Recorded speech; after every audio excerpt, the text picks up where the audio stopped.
The rain was already hammering the asphalt when Officer Derek Voss ripped open a sealed federal evidence packet on the side of a dark county highway. And in that single, arrogant motion, he destroyed everything he had spent 15 years building. He didn't know it yet. He was too busy enjoying the power he thought he had over the quiet nurse standing in the headlights with her hands visible and her mouth shut. 42 minutes later, armored federal marshals would flood his station. His captain would be in handcuffs. And the woman he'd dismissed as nobody would be the one walking out the door. If this story grips you from the very first scene, subscribe to my channel, hit that like button, and drop a comment telling me what city you're watching from. I want to see how far this story travels. Now let's get into it. The rain came in sideways off the ridge, the kind that turned headlights into blurred halos and made the county highway feel like the bottom of the world. Evelyn Carter had been driving for 40 minutes with both hands on the wheel, the defrost running high and the radio off. She didn't need music, she needed quiet, and she needed to get home. The shift had been 11 hours. 3 trauma cases, 1 cardiac arrest that went bad despite everything she and the attending threw at it, and a teenage soldier back from his second overseas deployment who cried without making any sound while Evelyn changed his dressings.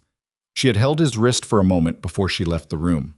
She didn't say anything. There wasn't anything useful to say. The insulated bag on the passenger seat held 2 items: her half-eaten dinner from the clinic break room and a sealed federal packet that a DOJ courier had handed her at the end of her shift with specific, unhurried instructions. Don't open it. Don't discuss it. Deliver it to the address on the label before midnight. Sign nothing else. The courier had been calm in the way people are calm when they've done something 1,000 times and know exactly what goes wrong when it doesn't get done right. Evelyn had nodded, tucked the packet beneath her dinner container, and driven into the rain. She was not a federal agent. She was not law enforcement. She was a trauma nurse at Callaway Military Medical Center on the edge of Blackridge County, and she had been asked to transport this particular packet because she was already cleared, already trusted, and already heading in the right direction. The investigator who'd asked her had used a single sentence to explain why it had to be her tonight. The chain of custody has to hold, and right now you're the chain. She understood that. She also understood that the packet was connected to something larger than a routine audit, because the investigator had been the kind of exhausted that comes not from overwork, but from proximity to something serious and unresolved. Evelyn had asked no questions. That was a habit from a different life, one she didn't talk about much anymore. The lights appeared in her rearview mirror about 6 miles past the county line marker, blue and white, rotating slow. She checked her speed, 41 in a 40 zone. She pulled over anyway because that was what you did, because making this easy was always the better choice. She activated her hazards, cut the engine, and placed both hands on the top of the steering wheel before the cruiser had finished parking. The officer took his time.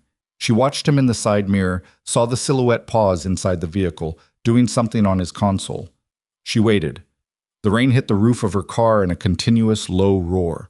When he finally approached, he came to the driver's side with a flashlight angled directly at her face. She didn't squint. She looked past the beam at the shape of him, stocky, wide-shouldered, moving with the deliberate slowness of someone who had never once been told to hurry up. License and registration. No greeting. No good evening. She had noticed that before with certain officers, the ones who wanted you to feel the transaction immediately, to know who was setting the terms. She produced both without comment, held them out, and waited. He took them without looking at her, spent a long moment reviewing them in the beam of his flashlight, which she recognized as performance. Nothing on her license was complicated. Evelyn Carter. He said it like he was testing the sound of it. "Where are you headed tonight, Ms. Carter?" "Home," she said. "I just finished a shift at Callaway Medical." "Callaway?" He repeated it the same way. "The military clinic." "Yes." "You military?" "I'm a nurse." He shone the flashlight past her into the interior of the car. She kept her hands on the wheel. She felt his attention land on the insulated bag on the passenger seat, the ordinary-looking bag with the half-eaten sandwich and the sealed federal packet underneath it. "What's in the bag?" "My dinner and a document packet I'm transporting for a colleague." "Document packet." His voice had shifted slightly, something behind it now that hadn't been there before. "What kind of documents?" "A sealed federal courier packet. I'm delivering it as a favor to someone at the Department of Justice field office. The address is on the label. Silence. The rain continued. She watched him process this. Step out of the vehicle. She paused for exactly 1 second. May I ask what the traffic violation was? Step out of the vehicle, Ms. Carter. She opened the door and stepped out into the rain. She didn't reach for her jacket in the back seat. She stood on the gravel shoulder with the water coming off the ridge in cold sheets and kept her hands visible at her sides. He was already moving toward the passenger side. You can't open that packet, she said. Her voice was level. It has a federal seal on it. Breaking it constitutes, I know what I can touch in my jurisdiction. He opened the passenger door himself. Stand back. Officer, I'm telling you this as a warning, not as a challenge. That seal is there because the contents are part of an active, you don't tell me what you can and can't warn me about. He pulled the bag off the seat and set it on the roof of her car. Unzipped it. Found the sandwich wrapper. Found the sealed packet underneath with its bright DOJ evidence tape across every seam and the courier tracking number printed in red block letters. He turned it over once in his hands. Evelyn watched his face. He was not reading the label. I was deciding. This is property of the Department of Justice, she said. If you break that seal without a warrant or federal authorization, you are committing a federal offense. I need you to hear me say that clearly. What I hear, he said, is somebody who's real nervous about me looking at some papers. He looked at her over the roof of the car. What are you hiding in here? Nothing. I'm transporting it. I don't know what's in it. Then you won't mind if I take a look. She said nothing. She recognized that this decision had already been made. She could see it in the set of his shoulders, in the way his jaw had tightened when she'd said Department of Justice. He wasn't curious. He was threatened. She pressed her thumb to the inside of her watch face, a small, deliberate movement she'd rehearsed once 2 years ago and had hoped she would never actually use. The packet seal split in his hands with a sound she could hear even over the rain. His name was Derek Voss, and he had been a patrol officer in Blackridge County for 15 years. He had stopped more people than he could count on that stretch of highway, and none of them had ever caused him any real trouble. He had learned very early that the highway at night belonged to whoever wore the badge, and that most people, most ordinary, tired, going-home people, would absorb whatever he decided to do to them and drive away grateful that it wasn't worse. He had not in 15 years pulled a federal evidence packet apart with his bare hands on the side of a rainy highway. He did it anyway, because the woman standing in the rain wasn't fighting him, and people who weren't fighting him were people he'd already won against, and he was curious, and he was not accustomed to being told what he couldn't touch. The documents were dense. Legal language, filing numbers, reference codes he didn't immediately understand. He flipped through them with the flashlight, rain dampening the edges of the pages. He caught words. Internal Affairs. Evidence Log. Blackridge County Sheriff's Department. A list of badge numbers. His badge number. Voss stood very still on the shoulder of the highway. The rain kept coming. He looked up at the nurse standing with her hands at her sides, watching him with an expression that contained no satisfaction, no fear, and no surprise. Who gave you this? His voice had changed. A DOJ courier at the end of my shift. Why you? I already told you. He looked back at the documents. His name appeared 3 times in the visible pages alone. He didn't understand all of it, but he understood enough. This was not a routine audit. This was not background paperwork. Someone had been building something, and whatever it was, he was in the center of it. He made his decision in the space of about 4 seconds. You're under arrest, he said. Evelyn did not move. On what charge? Obstruction. Suspicious conduct. We'll figure out the rest at the station. You just destroyed a federal evidence packet, she said quietly, and now you're arresting the person who witnessed you do it. Turn around. She turned around. She put her wrists together behind her back. She did not resist and did not say anything further as he cuffed her, because fighting this on the side of a dark highway in the rain was not how it was going to go. And she had known from the moment he reached into that bag that the situation had already moved past the point where her words would change anything. What had changed was the signal.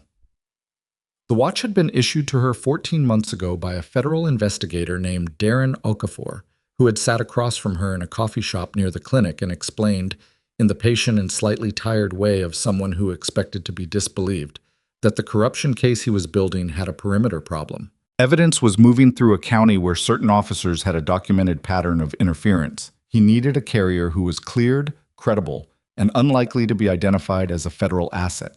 He'd used different language. He'd said trusted civilian with military background. She'd heard both versions. She had agreed because she understood what the case was, and because she had seen, in her own clinic, what happened to people who lived inside the jurisdiction of Blackridge County when those people needed help they couldn't afford, and the system that was supposed to help them had already been bought. The watch signal didn't call anyone directly. It sent a time-stamped, location-tagged alert to a monitoring number at the field office that meant exactly one thing: the chain of custody has been compromised, and I need immediate response. Okafor had told her the response time was between 25 and 45 minutes, depending on the deployment position of the nearest federal team. She sat in the back of Voss's cruiser, with her hands cuffed behind her and rain running down the back of her neck from wet hair, and watched the clock on the cruiser's dash through the mesh divider. It read 11:14 p.m. The Blackridge County Sheriff's Station was a flat, two-story building set back from the county road behind a chain-link fence that had seen better decades. The interior fluorescent lighting gave the booking area a yellowish cast that made everyone inside look mildly unwell. 2 deputies were visible when Voss brought Evelyn through the side entrance. One young man at a desk with a coffee mug, and an older woman who glanced up from a filing cabinet and returned to what she was doing without comment. Voss processed the booking with the tight, clipped efficiency of someone trying to establish a record before anyone looked too closely at the story. He logged her name, her vehicle, her phone. He did not log the packet. He did not mention the seal. He put her in a holding room. Not a cell, a room, with a table and 2 chairs and a wall-mounted camera that he reached up and angled toward the ceiling before he left. She sat at the table and waited. The camera angle didn't matter. The watch was already done with its job. In a different part of the building, through a hallway and 2 locked doors, Captain Marcus Hale sat behind a desk in his office and read the text that Voss had sent him 3 minutes after arriving at the station. He read it twice. Then he stood up, closed his office door, and called Voss directly. "Tell me exactly what you touched," Hale said. "The packet. I had to." She was being evasive. "Derek." Hale's voice dropped to something flat and tight. "Was your badge number in it?" A pause. "Yeah." "Mine?" Another pause. Longer. "I didn't get through all of it." Hale sat back down. He had been in Blackridge County law enforcement for 22 years. He had built his career carefully. Not cleanly, but carefully. There was a difference, and for a long time the difference had been sufficient. He ran his fingers across his desk and thought about what was already documented and what could still be moved or altered or lost before morning. "Get the documents," Hale said. "All of them, and figure out what was in that watch." "What watch?" "The nurse's watch. She pressed something on it when you were opening the packet. I know because you told me she didn't resist at all, and people who don't resist at all have already done whatever they needed to do." He paused. "Figure it out, and keep her in that room." Voss hung up and walked back toward the booking desk to retrieve Evelyn's personal items. The young deputy with the coffee mug, his name was Garrett, 23 years old, 8 months on the job, was looking at something on his phone. He looked up when Voss reached the desk. "Hey, there's something coming through on the federal notification channel," Garrett said. He held up his phone with the expression of someone who doesn't fully understand what he's reading, but understands that it's significant. "Looks like a field response deployment. It's got our station address in it." Voss took the phone from his hand and read the notification. He read it twice, the same way Hale had read his text message. Then he gave the phone back to Garrett without a word and walked in the direction of Hale's office. His footsteps were fast, and his jaw was rigid, and his mind was doing the thing minds do when a decision that felt justified 4 minutes ago reveals itself as the worst choice a person has ever made. Evelyn heard voices through the wall of the holding room.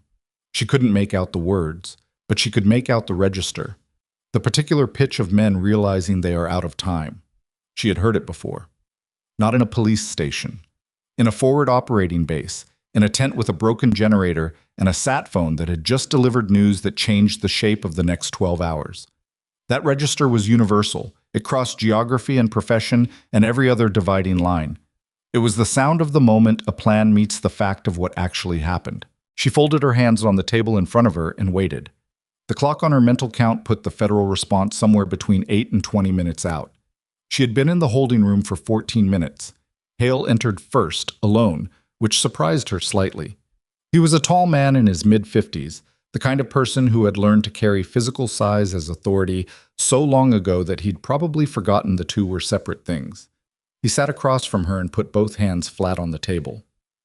"Ms. Carter," he used a reasonable voice, patient and almost gentle, which she recognized as the most dangerous register an authority figure could use when they needed something from you. "I want to clear something up." "All right," she said.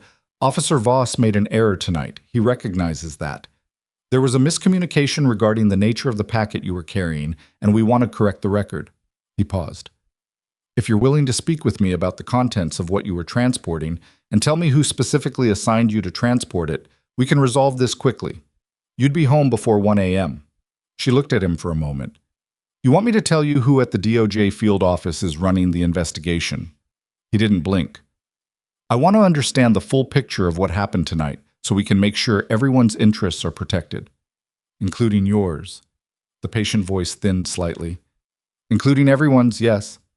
"Captain Hale," she said, "you've been in this county for 22 years.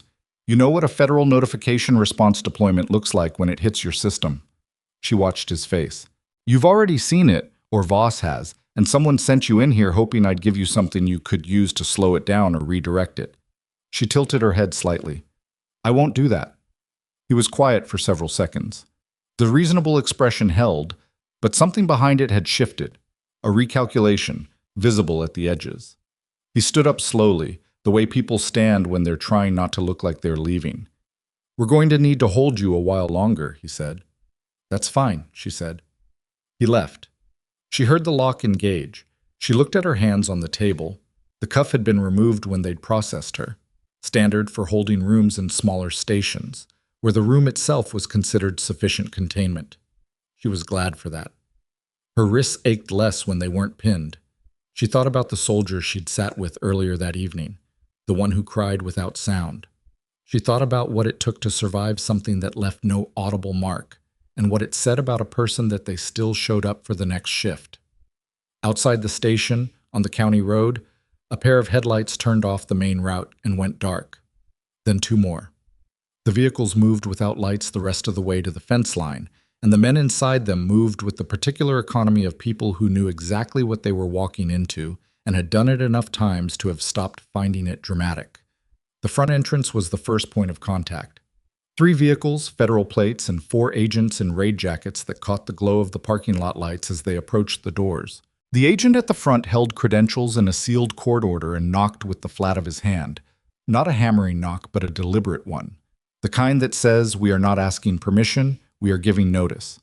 Inside, Deputy Garrett was the first person to see them through the glass and stood up so fast he knocked over his coffee mug. He looked toward Hale's office, looked back at the doors, and did the thing that people of reasonable instinct do when confronted with federal authority arriving at their workplace. He walked to the door and opened it. The agent at the front identified himself. He named the issuing court.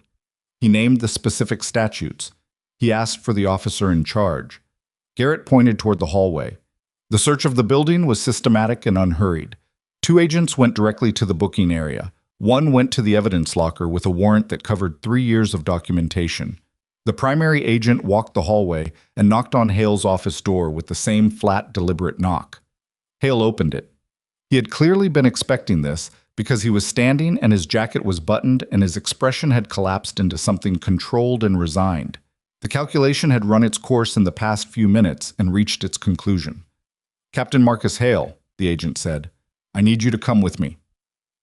2 of the agents located Voss in the back corridor near the server room with his hand on a cabinet drawer he hadn't yet opened. They identified themselves. He let go of the drawer. He put his hands up without being asked, which told the agents everything they needed to know about his state of mind. The holding room door opened 4 minutes after the agents entered the building. The agent who opened it was a woman in her 40s, short hair, ID badge clipped to her jacket. She looked at Evelyn across the table with the measured expression of someone completing a task they're glad is nearly done. "Miss Carter," she said, "I'm Agent Reese, DOJ Field Office. Are you all right?" "I'm fine," Evelyn said. The packet was opened. Voss broke the seal on the highway, approximately 40 minutes before you arrived. We know. Oh, we have the alert timestamp and the GPS location. Agent Reese moved into the room and set a case on the table. We're going to need you to walk us through the sequence from the point of the traffic stop. Can you do that? Yes. Evelyn stood up. Her back was stiff from the chair. She straightened it methodically, the way she'd learned to do after long field deployments, not rolling the shoulders dramatically, just aligning the spine by deliberate increments. I can do that. Agent Reese looked at her for a moment with a slight expression that wasn't quite surprise and wasn't quite curiosity. 14 months, she said. Okafor said you were the right call. I wasn't sure. Now you are, Evelyn said. Now I am, Reese said, and opened the door to the hallway. The station that Evelyn walked back through was not the same one she'd been brought into. The booking desk had 2 federal agents behind it going through logs. The evidence locker down the hall was open and lit from inside, with a portable document camera set up on a folding table. Garrett was sitting in a chair against the wall looking at his own hands. He was not under arrest. He was, Evelyn noted, being deliberately separated from the rest of the situation, which meant the agents had already assessed him as peripheral. Voss was in the corner of the booking area with 2 agents flanking him and his hands cuffed in front of him. He looked up when Evelyn walked past. She did not stop. She did not meet his eyes specifically. She was already looking at the room, the layout, the camera positions, the document stations the agents had established.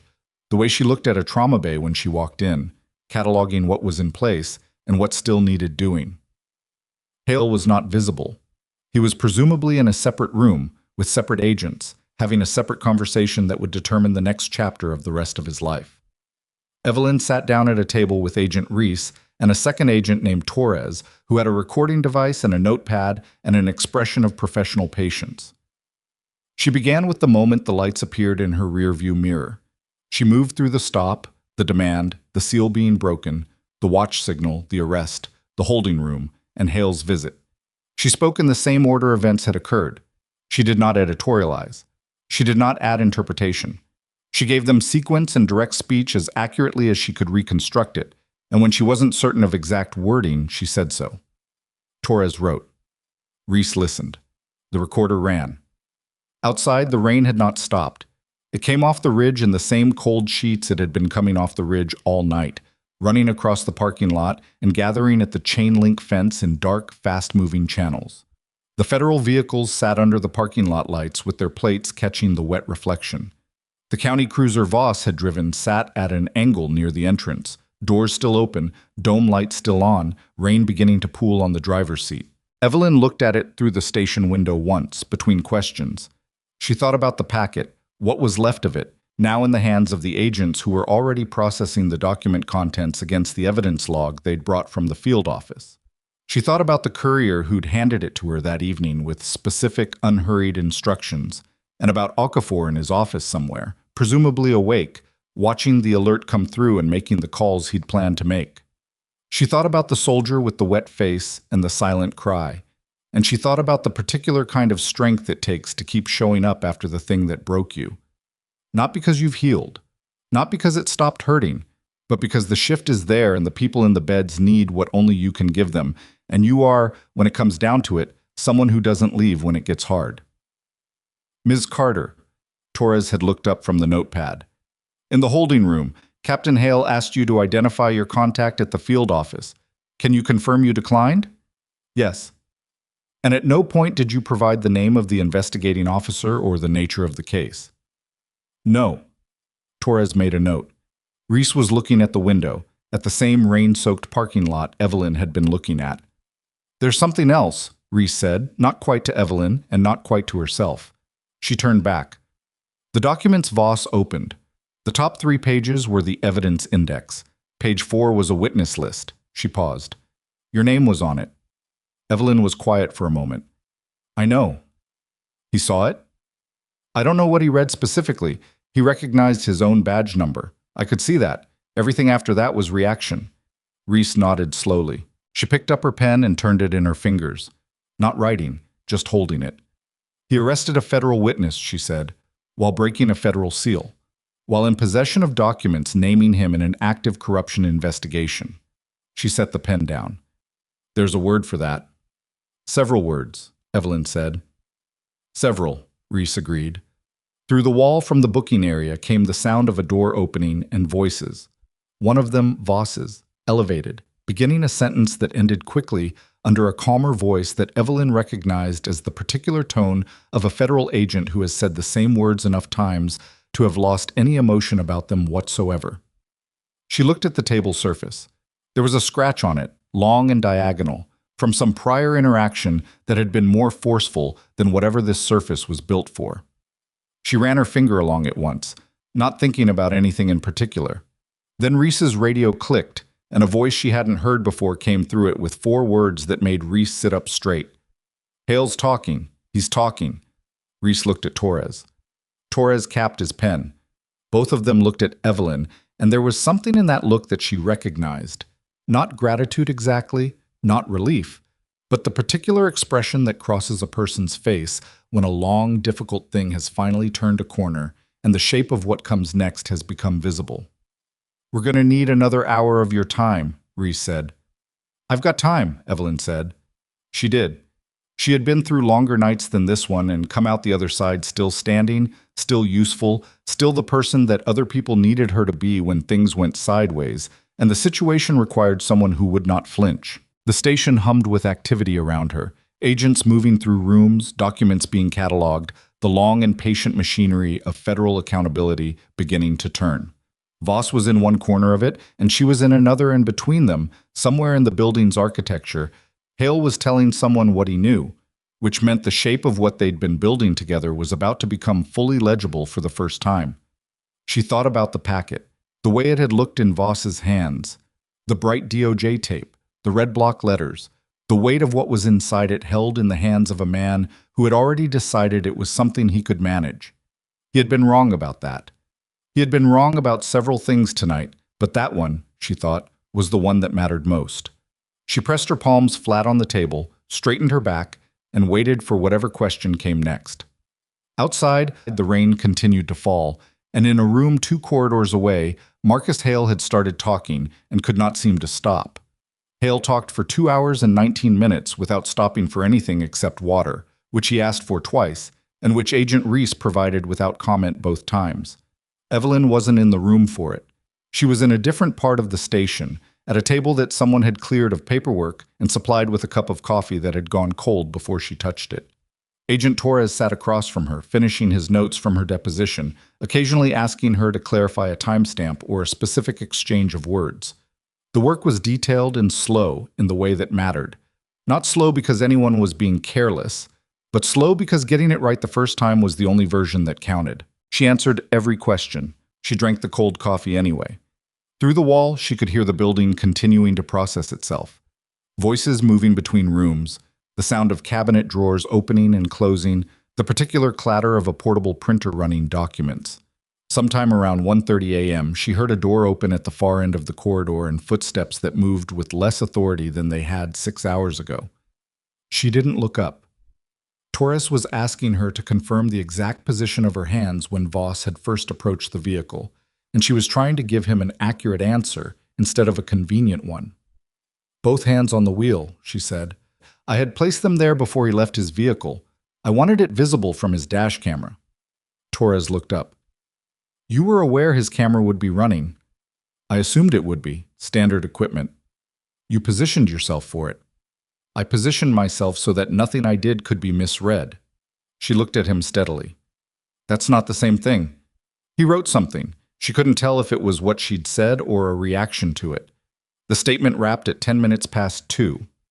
Torres collected his notes, capped his recorder, and told her she could leave the building whenever she was ready, that her vehicle had been moved to the front lot, and that Agent Reese would be in contact within 48 hours regarding next steps. He said all of this in the efficient, slightly detached way of someone at the end of a long shift who is trying to remain professional despite the fact that every system in their body is asking them to sit down. She thanked him and meant it. He nodded and walked out. She sat alone in the room for a moment. The fluorescent light above her hummed at a frequency she'd been filtering out for the past 3 hours, and now that the voices and movement had dropped away, it was suddenly the loudest thing in the room.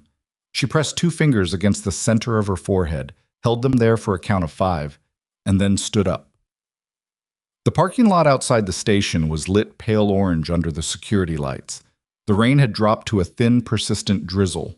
Her car was where Torres had said it would be, and the door was unlocked. She sat in the driver's seat for a full minute before starting the engine. Not because she was struggling, but because there was a particular decompression that happened after something like this, and forcing herself through it too quickly always made the next few days harder. She started the car. She drove home. The house was a rented half of a duplex on the east side of Callaway Township, 7 minutes from the clinic. It had a kitchen that got morning light and a second bedroom she used for storage, and a landlord she'd met exactly once, at signing, who had seemed surprised that she wanted a 2-year lease. She'd told him she liked knowing where she'd be. He'd handed over the keys without further questions, which had been the beginning of a satisfactory arrangement. She showered. She set her alarm for 9. She lay down on top of the covers instead of under them because getting under them felt like committing to something she wasn't sure she'd follow through on, and she was asleep in 4 minutes. The call from Okafor came at 7:42, which meant she got 5 hours and 22 minutes instead of the 9 she'd planned on. But she answered it on the second ring because she'd been mostly awake for the last 40 minutes anyway, running through the deposition in her head and finding 2 places where she thought she could have been more precise. "You did everything right," Okafor said. He sounded like he'd been awake all night, which he probably had. "The alert timestamp, the GPS, the sequence, everything held. Reese says your statement is clean." "Good." She sat up and put her feet on the floor. The morning light in the kitchen was doing what it always did, coming in at a low angle that made the counter look warmer than it was. "What's Hale's status?" "Transferred to federal custody at 4 a.m. Voss is in county lockup, separate facility. They'll both be arraigned this afternoon." A pause. "Hale gave us 12 names, people inside the department, 2 in the county clerk's office, and 1 at the state level who's been running interference on evidence requests for the past 4 years. She absorbed that. 12 names was not a small number. It was not a single bad actor and a compliant deputy. It was a system. "The documents from the packet," she said. "They're intact?" "The ones Voss touched are slightly damaged, rain, handling, but the data is recoverable. We had duplicates filed separately, which you didn't need to know until now." Another pause, and this one had a different quality to it. Not exhaustion, but something careful. "Evelyn, the witness list, your name being on it, that's going to come up in the proceedings." "I know. It means you'll be called to testify, formally, in front of people who are not going to be happy about what they're hearing." Darren. She used his first name because that was the kind of conversation they were having now. "I've testified under pressure before, in different circumstances and with different stakes. I'm aware of what it involves." He was quiet for a moment. "I know you have. I want you to know that we're going to have security coverage for you through the arraignment period. Given Hale's connections at the state level, we're not treating this as routine." She thought about that. 12 names. A state-level contact who'd been running interference for 4 years. A captain who'd started talking at midnight and apparently hadn't stopped. The shape of the thing was larger than the rain-soaked shoulder of a county highway where a man had torn open a packet and thought he was winning something. "Understood," she said. "Are you going into work today?" "Yes." A short exhale, not quite a laugh. "Of course you are." "My shift starts at 10. "Right." He sounded like he wanted to say something else and had decided against it. "Check in tonight. And Evelyn, thank you for keeping it together out there." "That's what you do when things go sideways," she said. "You keep it together." She hung up and went to make coffee. The clinic was a different organism in the morning. The overnight trauma cases had been resolved one way or another. The halls had been cleaned and restocked, and the particular tight-jawed tension of a facility running at capacity in the small hours had settled into the brisk, purposeful rhythm of the day shift. Evelyn walked in at 9:52, signed in, changed, and went directly to the floor. She'd been a nurse here for 3 years. Before that, 2 years at a civilian hospital in the north of the state. Before that, 8 years in the Navy, 4 of them as a combat medic attached to a field surgical unit that deployed twice to active combat zones and once to a disaster response operation that nobody talked about publicly for reasons she'd never fully been given. She had come out of that service with certain skills, certain tolerances, and certain limitations she'd spent a long time learning to work around. She'd also come out with a particular kind of competence that didn't announce itself, didn't require acknowledgement, and did not diminish when the people around her failed to notice it. The morning floor had 2 new admissions from the night before, and one patient who'd been cleared for discharge but was taking longer than anticipated because his transportation had fallen through. She handled the discharges first, called the transportation service, sat with the patient, a retired Army sergeant named Braddock, who had a hip replacement and the conversational style of someone who had been politely managing impatience for most of his adult life, and talked him through the delay without making him feel like an inconvenience. "You're good at that," Braddock said. "The part where you make it seem like it's not annoying." "It's not," she said. He gave her a look that suggested he'd been managing people long enough to know the difference between sincerity and professional courtesy. She met it evenly. "All right," he said, "maybe a little." She almost smiled. "Your ride will be here in 20 minutes. She was in the middle of the second admission assessment.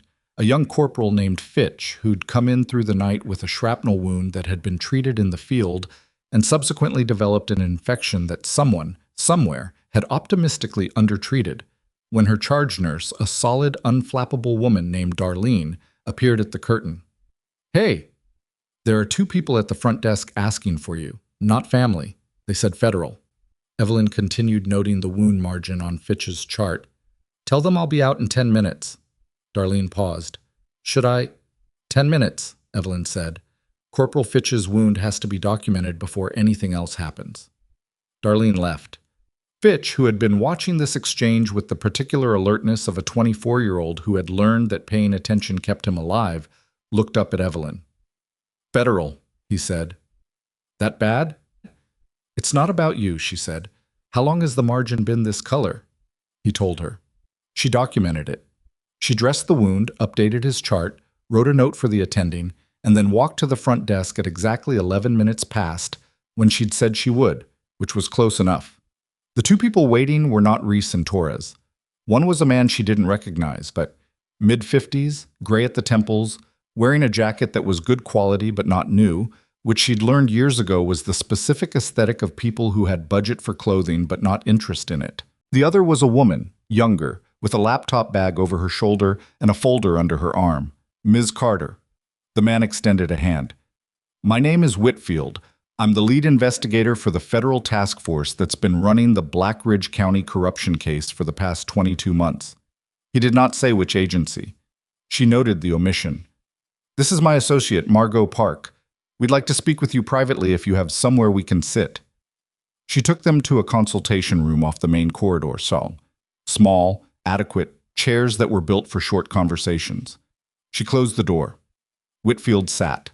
Park opened her laptop without ceremony and pulled a document from her folder, setting it on the table face down. "Agent Reese sent us your statement," Whitfield said. "It's thorough. I want to be direct with you about why we're here, because I don't think you're someone who appreciates being managed." "Correct," she said. "Hale's testimony from last night opened a door we've been trying to access for 8 months. Specifically, it named a 3rd individual in the Black Ridge County structure who we didn't have documented before." He paused. "A woman named Vada Lorne, civilian. She's been functioning as a financial coordinator, moving money between departmental accounts and outside contractors in a way that kept the corruption insulated from standard audit processes." Evelyn said nothing. She was waiting. "We have enough to move on Lorne as of this morning," Whitfield said. "What we don't have, yet, is the full documentation trail that connects her to the contractor payments. Those records are currently held in a system that requires a medical authorization code to access, because some of the contractor payments were processed through Black Ridge County's public health infrastructure." She understood immediately. "You need someone with medical clearance. We need someone who can access the county's medical billing framework without triggering a standard administrative alert." He looked at her directly. "Your clearance level, combined with your existing access protocols at Callaway, puts you in a very specific position. We're not asking you to do anything outside your authorization. We're asking whether you're willing to." The room was small enough that she could hear the ventilation system. She'd spent a lot of years in rooms smaller than this, being asked variations of the same question. "You have access to something we need. Are you willing to use it?" The answers she'd given had varied. The framework she used to decide had not. Walk me through exactly what you're asking me to access, she said, and show me the warrant first. Park turned the document face up and slid it across the table. Evelyn read it. She read it carefully, not quickly, because the language of warrants was precise in ways that mattered, and she had learned from experience that the gap between what someone said they were asking and what a document actually authorized was sometimes significant. This one was clean. It was specific. It named the systems, the date range, and the purpose, and it did not extend past what Whitfield had described. She slid it back. What's the time frame? We'd need you to pull the records today, Park said. It was the first time she'd spoken. Her voice was even and direct in a way that Evelyn appreciated. Lauren is aware the station was raided last night. She's not under surveillance yet. We didn't have grounds until Hale talked. But the window before she starts moving things is narrow. How narrow? Hours, Park said. Not days. Evelyn looked at the table surface for a moment. Not because she was uncertain, but because she was cataloging what she'd agreed to and what it would require and whether there was anything she was missing. It was the same process she ran before any procedure she hadn't done in a while. Not doubt, but due diligence. I'll need to clear it with Darlene, she said. I'm in the middle of a shift. Of course, Whitfield said. And I want to run the access from a terminal in this building, not remotely. If there's a question about the chain of custody later, I want it to be here, on a machine that's logged under my credentials, during my documented shift hours. Whitfield glanced at Park. Park nodded slightly. That works, he said. She stood up. Give me 15 minutes. She found Darlene at the nurse's station, updating a medication log with the focused expression she always wore when she was doing two things at once and didn't want anyone to add a third. I need 2 hours, Evelyn said. I know the timing is terrible. Darlene didn't look up from the log. Is it the federal people? Yes. Is it going to keep happening? Probably not after today. Darlene made a sound that could have been agreement or resignation or the particular noise of someone who had decided that some situations were simply beyond the scope of what they were paid to manage. She updated the log. Marcus can cover your rounds. 2 hours. Thank you. Don't thank me. Bring coffee back when you're done. Evelyn returned to the consultation room, told Whitfield and Park she had 2 hours, and took them to the workstation at the end of the corridor that had the cleanest connection to the county health system. The process was not dramatic. It was exactly what it looked like from the outside. A nurse accessing a billing database with valid credentials and a federal warrant, pulling records from a flagged date range, and forwarding them to a secure federal server address that Park provided. The records themselves were dry: contractor invoices, payment authorizations, routing codes. But the patterns inside them, once you knew what you were looking for, told a story that was considerably less dry. Payments processed under medical supply codes for items that weren't medical supplies. Authorizations signed by names that no longer appeared in the department directory. Routing numbers that led not to vendors but to holding accounts in a state Evelyn had no particular reason to associate with county law enforcement. She worked methodically. Park sat beside her and watched the screen, occasionally typing a note on her laptop. Whitfield stood at the edge of the room with his arms folded, not watching the screen but watching the door, the particular vigilance of someone who had been in enough operations to know that the moment you stopped paying attention to the perimeter was when things went wrong. 50 minutes in, Evelyn found the account. It was filed under a contractor reference code that cross-indexed to a medical equipment lease, a legitimate lease, properly documented, renewed annually, which was exactly the kind of legitimate transaction you'd use as a container if you needed something to point to.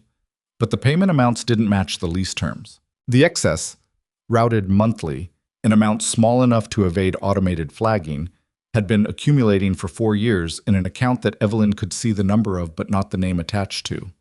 This is it, Park said, almost to herself. Whitfield came to the screen. He looked at it for a long moment, then took out his phone and stepped into the corridor. Evelyn continued pulling records. She had a habit, from her Navy years, of finishing the task in front of her before responding to the interruption around it. She completed the date range. She forwarded the package to the secure address. She logged out cleanly and noted the access in the workstation session log with the time, her credentials, and the warrant number. She was capping her pen when Whitfield came back. His expression had changed, not dramatically. He wasn't someone who changed expressions dramatically, but in the specific, compressed way of a person who has just received information that is significant enough to alter the scope of what comes next. "Lauren's been located," he said. "She's at the county records office. She's been there since 8 a.m. "She's accessing something," Evelyn said. "Our surveillance team says she's at the public records terminal. She's been there for 3 hours. Park was already closing her laptop. "She's pulling documents ahead of us.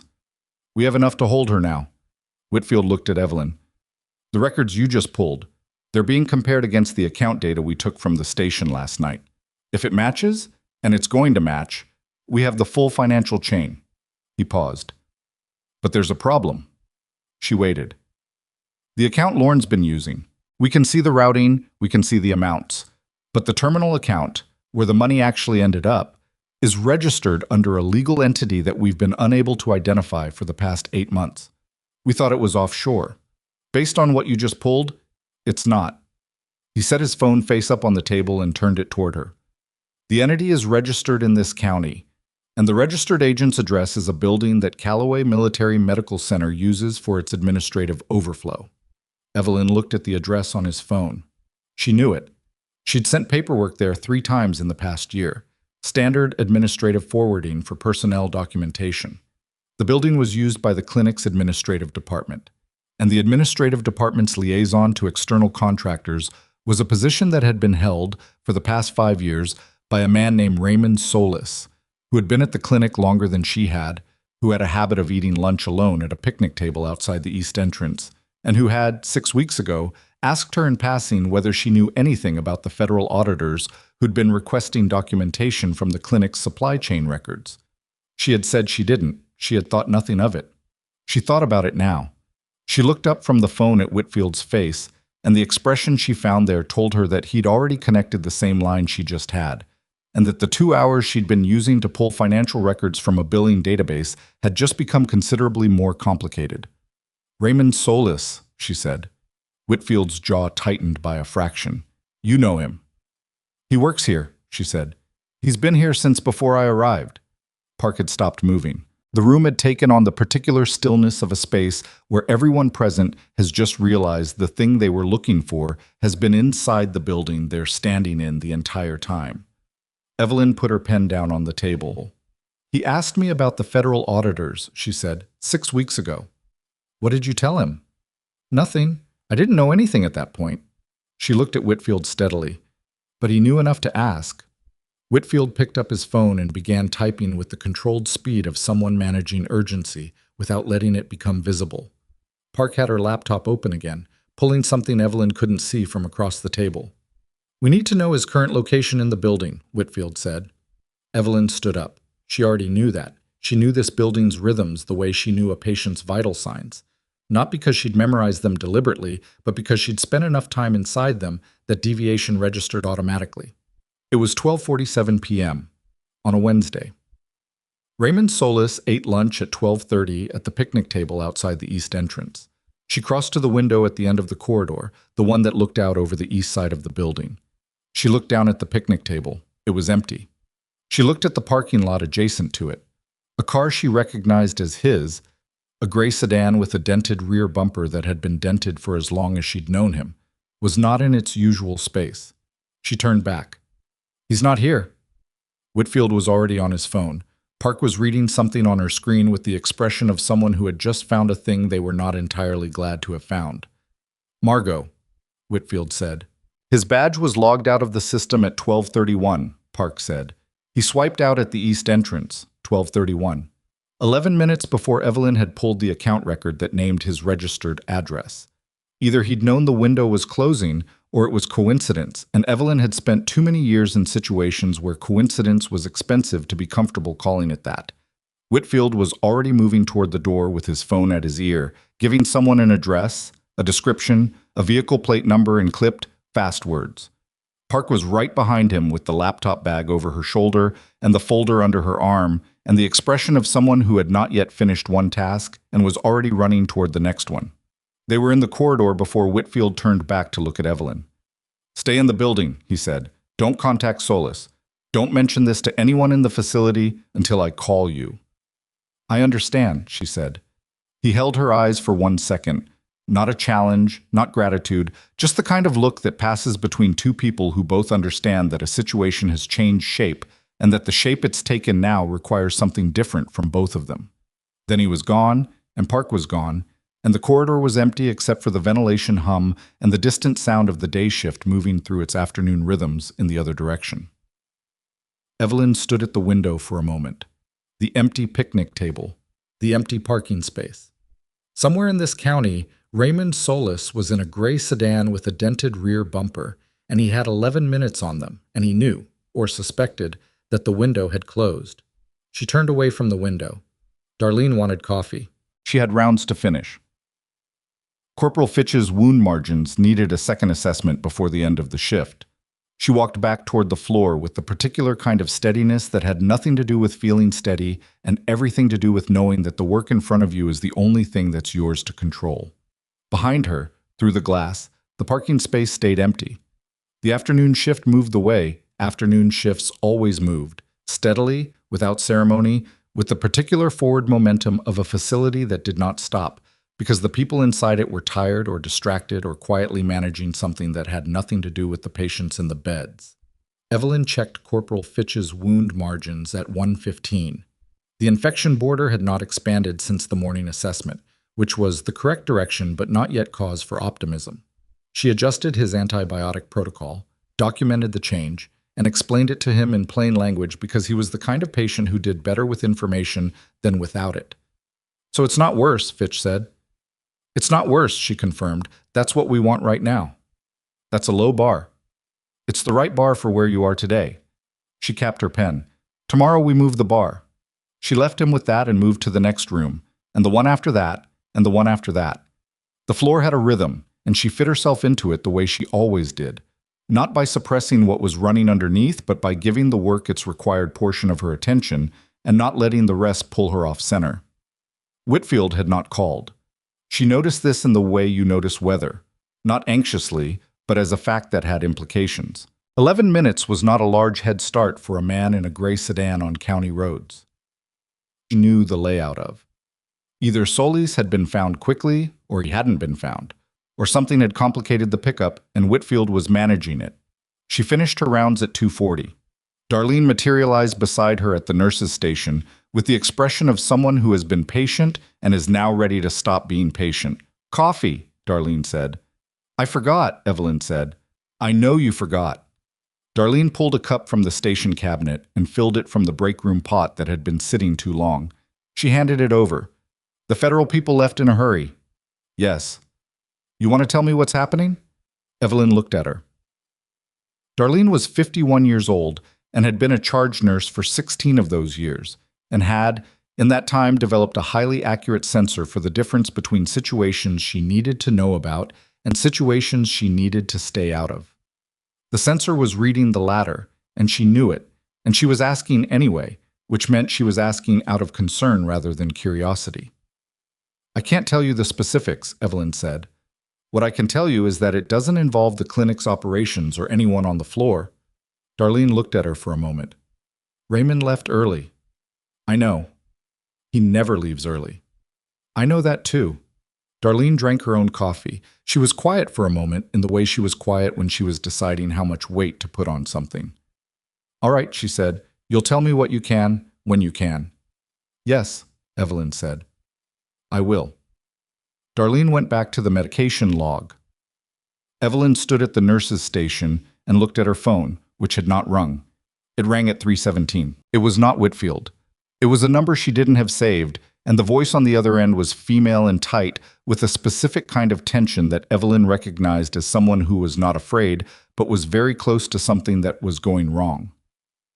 "Ms. Carter, my name is Agent Ewan. I'm with Whitfield's team. He asked me to call because he's currently on scene and can't get to his phone." A pause that had movement in it. The sound of someone walking fast through a space with hard floors. Raymond Solis was located 40 minutes ago at the Black Ridge County Records Archive on Fenner Street. He was in the process of accessing sealed county contractor files. Our team has him detained. "All right," Evelyn said. "The problem is what he had on him." Another pause. He was carrying a USB drive and a folder of physical documents that he'd pulled from the archive. The drive is encrypted and we're working on it. The physical documents... A brief hesitation. Ms. Carter, do you know anything about a man named Colonel Bernard Ashworth? The name landed with the particular weight of something she hadn't heard in a long time and hadn't expected to hear today. She was quiet for exactly 2 seconds. Yes, she said. Ashworth's name appears on 3 of the documents Solace was carrying, in connection with contractor payment authorizations. He's currently the Deputy Director of Medical Logistics for the military district that oversees Callaway Medical Center. Evelyn looked at the wall across from the nurses' station. There was a poster on it about hand hygiene protocols that she had read so many times. She could reproduce it from memory, and she focused on it now because focusing on something specific and fixed helped her process information without letting the processing show. Bernard Ashworth. She had last encountered that name 4 years ago, in a debrief following a field operation she had not been fully briefed on, but had been peripheral to in ways she'd never entirely resolved. He had been a colonel then. He was apparently a deputy director now. What does Whitfield need from me? She said. He needs to know if Ashworth was involved in the Callaway supply chain. Specifically, if you've seen his authorization signature on any procurement documents during your time at the clinic. She thought about that. She was a trauma nurse. She did not, as a rule, spend time reviewing procurement documentation. But there were exceptions. 2 years ago, she had filed a discrepancy report when a supply order arrived incomplete, wrong gauze grade, half the ordered volume of a specific anticoagulant, and had needed to trace the authorization chain to get the order corrected. She had gone up 3 levels of paperwork before finding a signature she didn't recognize and routing the correction through the department supervisor instead. She had not kept the paperwork. She hadn't needed to. The order had been corrected. I may have seen it, she said carefully. Indirectly. I'd need to pull the discrepancy report from 2 years ago to be certain. It's in the clinic's administrative records. Can you access it now? It would take me about 20 minutes. We need it in 15, Ewan said. I'm sorry, that's what the timeline is. Evelyn was already moving away from the nurse's station. I'll call you back at this number. She went to the administrative records terminal in the back office.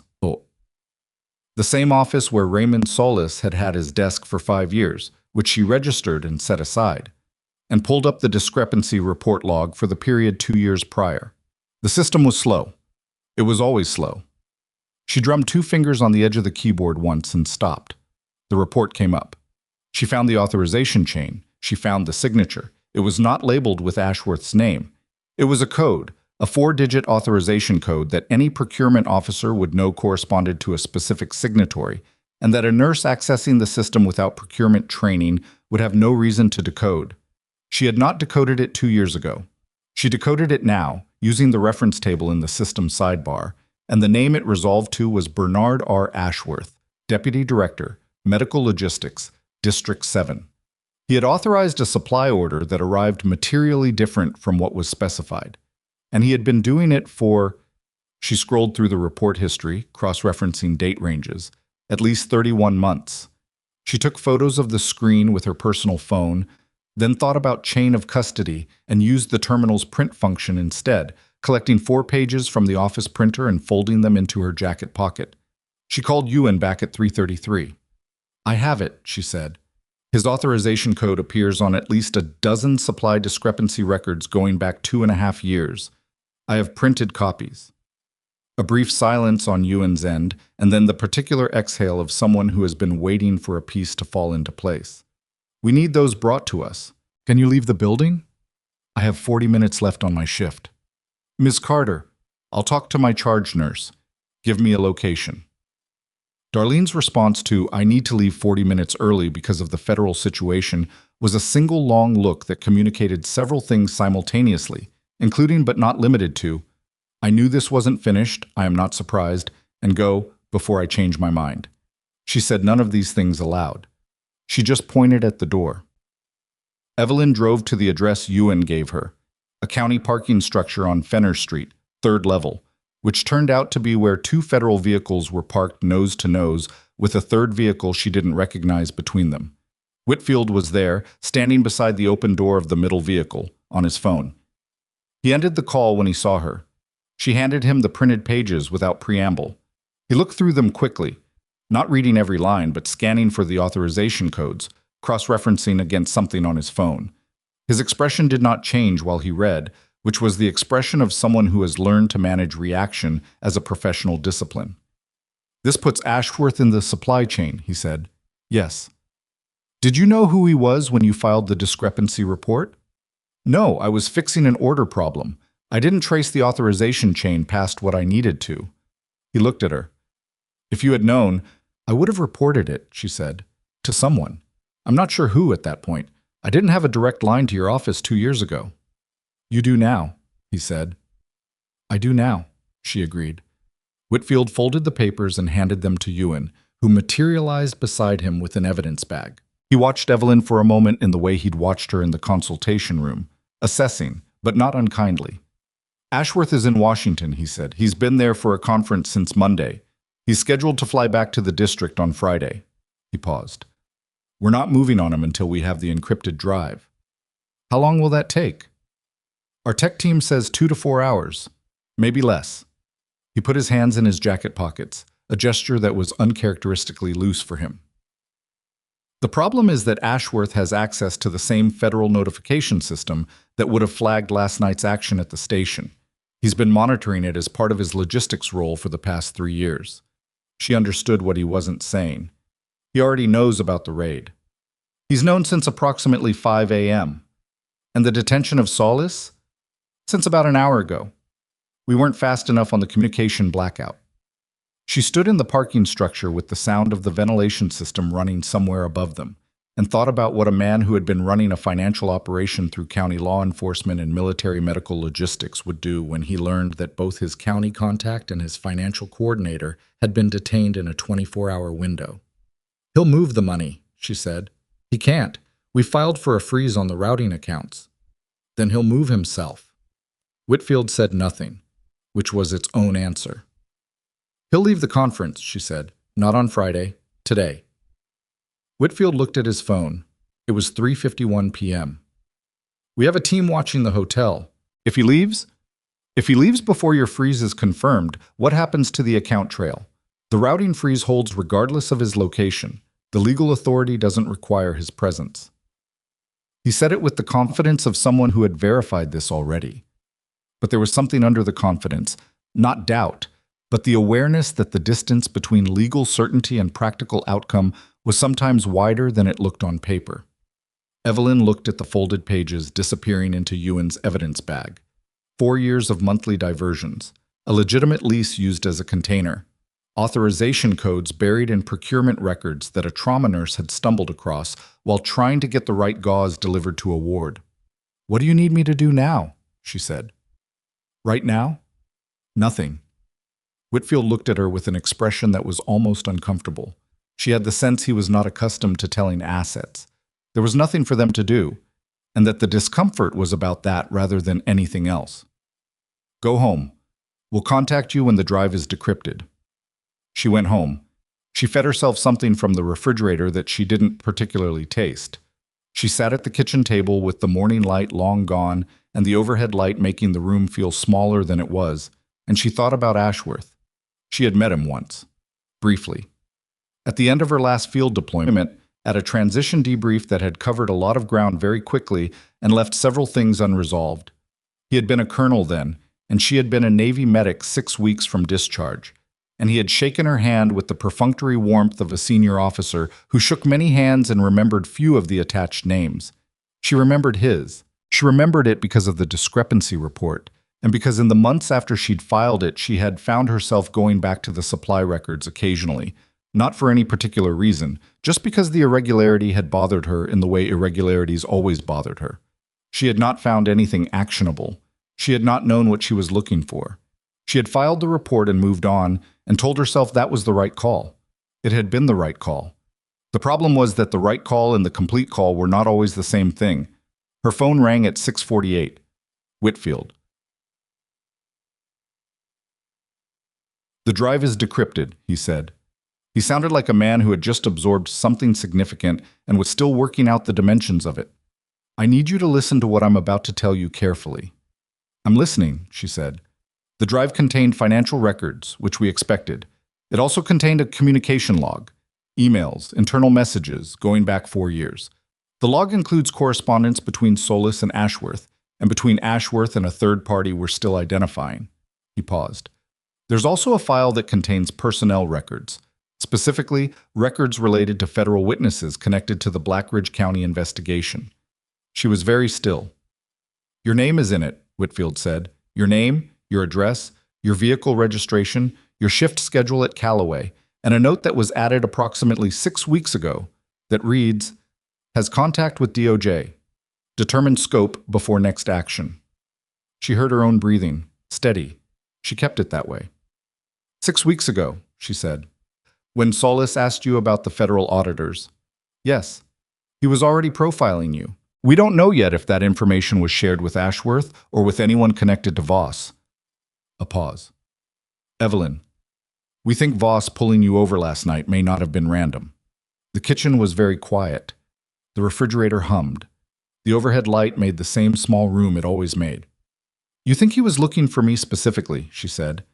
We think he may have been watching for your vehicle on that route. Your shift schedule was on the drive. Your regular route home passes through the county highway corridor where he stopped you.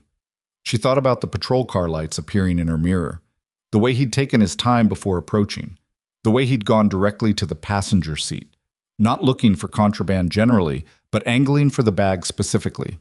She thought about the flashlight in her face and the way he'd said her name, Evelyn Carter, like he was testing the sound of it. He had known the sound of it before he approached the window. He wasn't curious about the packet, she said. He was there to intercept it. That's what we believe, yes, but he didn't know what was in it, which means whoever told him to watch for you didn't fully read him in. He knew you were carrying something. He didn't know it contained his own name. The accidental nature of it settled into her with a cold, precise clarity. A man sent to intercept a courier had torn open the very packet that documented his own crimes, arrested a federal witness, and triggered the federal response that brought down his captain. All because he had been handed half the information and trusted to manage the other half. Where's Ashworth now? She said. That's the other thing. Whitfield's voice had tightened. He checked out of the hotel at 4:15 p.m. Our team had a 40-minute gap in coverage due to a vehicle issue. He's in the wind. The words landed flat and clear. The airport? She said. We have people there. Every departure in the next 3 hours is being checked. His passport has been flagged. A pause. But the conference was in Delmore. Delmore has a regional airfield that handles private charters. We've contacted them, but the records for this afternoon haven't been fully processed yet. Private charter. Flag on the commercial passport. 40-minute gap. She did the math on the timeline quickly and did not like the answer she got. He had a plan for this, she said, not a contingency, a plan he'd built in advance. It looks that way.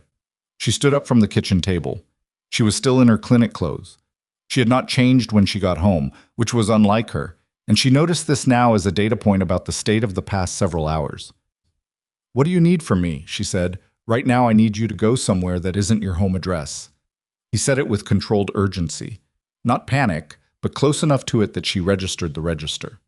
If Solis profiled you and shared that information with Ashworth, your address is on a document that a man who is currently missing knows the contents of. I'm not saying, you don't have to qualify it, she said.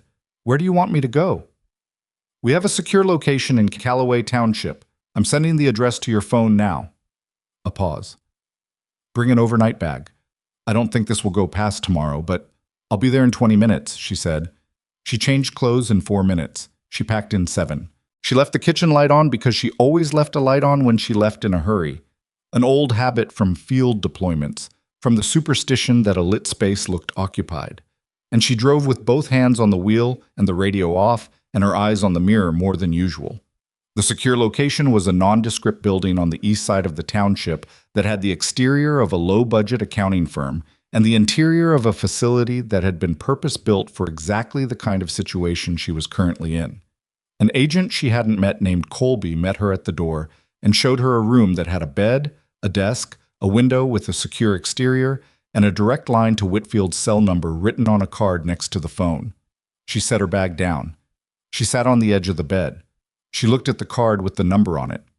Somewhere, Bernard Ashworth was in a vehicle or a charter aircraft or a building she didn't know the address of, and he had her home address and her shift schedule and a notation from 6 weeks ago that someone had added to a file on a USB drive that he now knew had been found.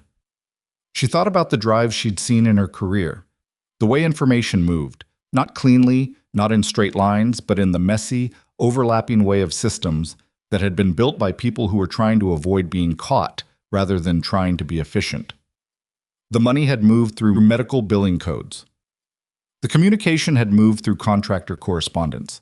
The personnel files had moved through a man who ate lunch alone at a picnic table and had asked her, 6 weeks ago, a question she'd answered with nothing and walked away from. None of it had moved cleanly. All of it had left a trail. The phone on the desk rang at 9:22 p.m., and it was not Whitfield. She answered because it was the secure line, and the secure line ringing meant someone in the operation was calling it. The voice on the other end was male and unfamiliar and very calm. Too calm. The specific calm of someone who has rehearsed what they're about to say and is delivering it with the precision of a person who does not intend to repeat it. "Ms. Carter," the voice said, "my name is not important. What's important is that you understand your position. The documents from the drive are already being challenged on a chain of custody violation. By tomorrow morning, the federal hold on the accounts will be contested by 3 separate legal firms simultaneously. You are the only witness who can testify to the specific access point in the billing system that connects the authorization codes to a named individual." A pause. "If you recant your timeline from last night's deposition, if you say that you don't remember the specific sequence of events clearly, that you may have misidentified certain details, the account chain becomes inadmissible and the authorization records become unsupported." She said nothing. "You'd be returning to your life," the voice said. "Your position at the clinic, your shift schedule, your half of a duplex on the east side of Callaway Township." Another pause, deliberate. "With the light still on in the kitchen." Her hand on the phone receiver did not move. He knew she'd left the light on, which meant someone had driven past her house within the last hour, which meant this call was not a remote threat made from a charter flight somewhere. It was a local call, made by someone who was already here, already watching, and had the number to the secure line. Someone inside the operation had given them this number. She held the receiver steady and said the only thing that mattered, "Put Ashworth on." A silence. Long enough to be significant. Then a different voice came on the line, older, controlled, with the careful diction of a man who had spent decades choosing his words in rooms where choosing wrong had consequences. "Ms. Carter," Bernard Ashworth said, "I think we should talk." She did not answer immediately. That was deliberate. Not because she needed time to decide, but she had already decided in the 2 seconds between the first voice and Ashworth coming on the line, but because the pause itself was information. A man who had spent 40 years managing people through pressure understood that the first person to speak in a silence was the person who needed something. She did not need anything from him. She needed him to keep talking. "I'm listening," she said. "Good." Ashworth's voice had the quality of someone who had once been in rooms where he held all the authority and had not yet fully accepted that those rooms were gone. "What happened last night was a miscalculation. Derek Voss was given a limited instruction and exceeded it significantly.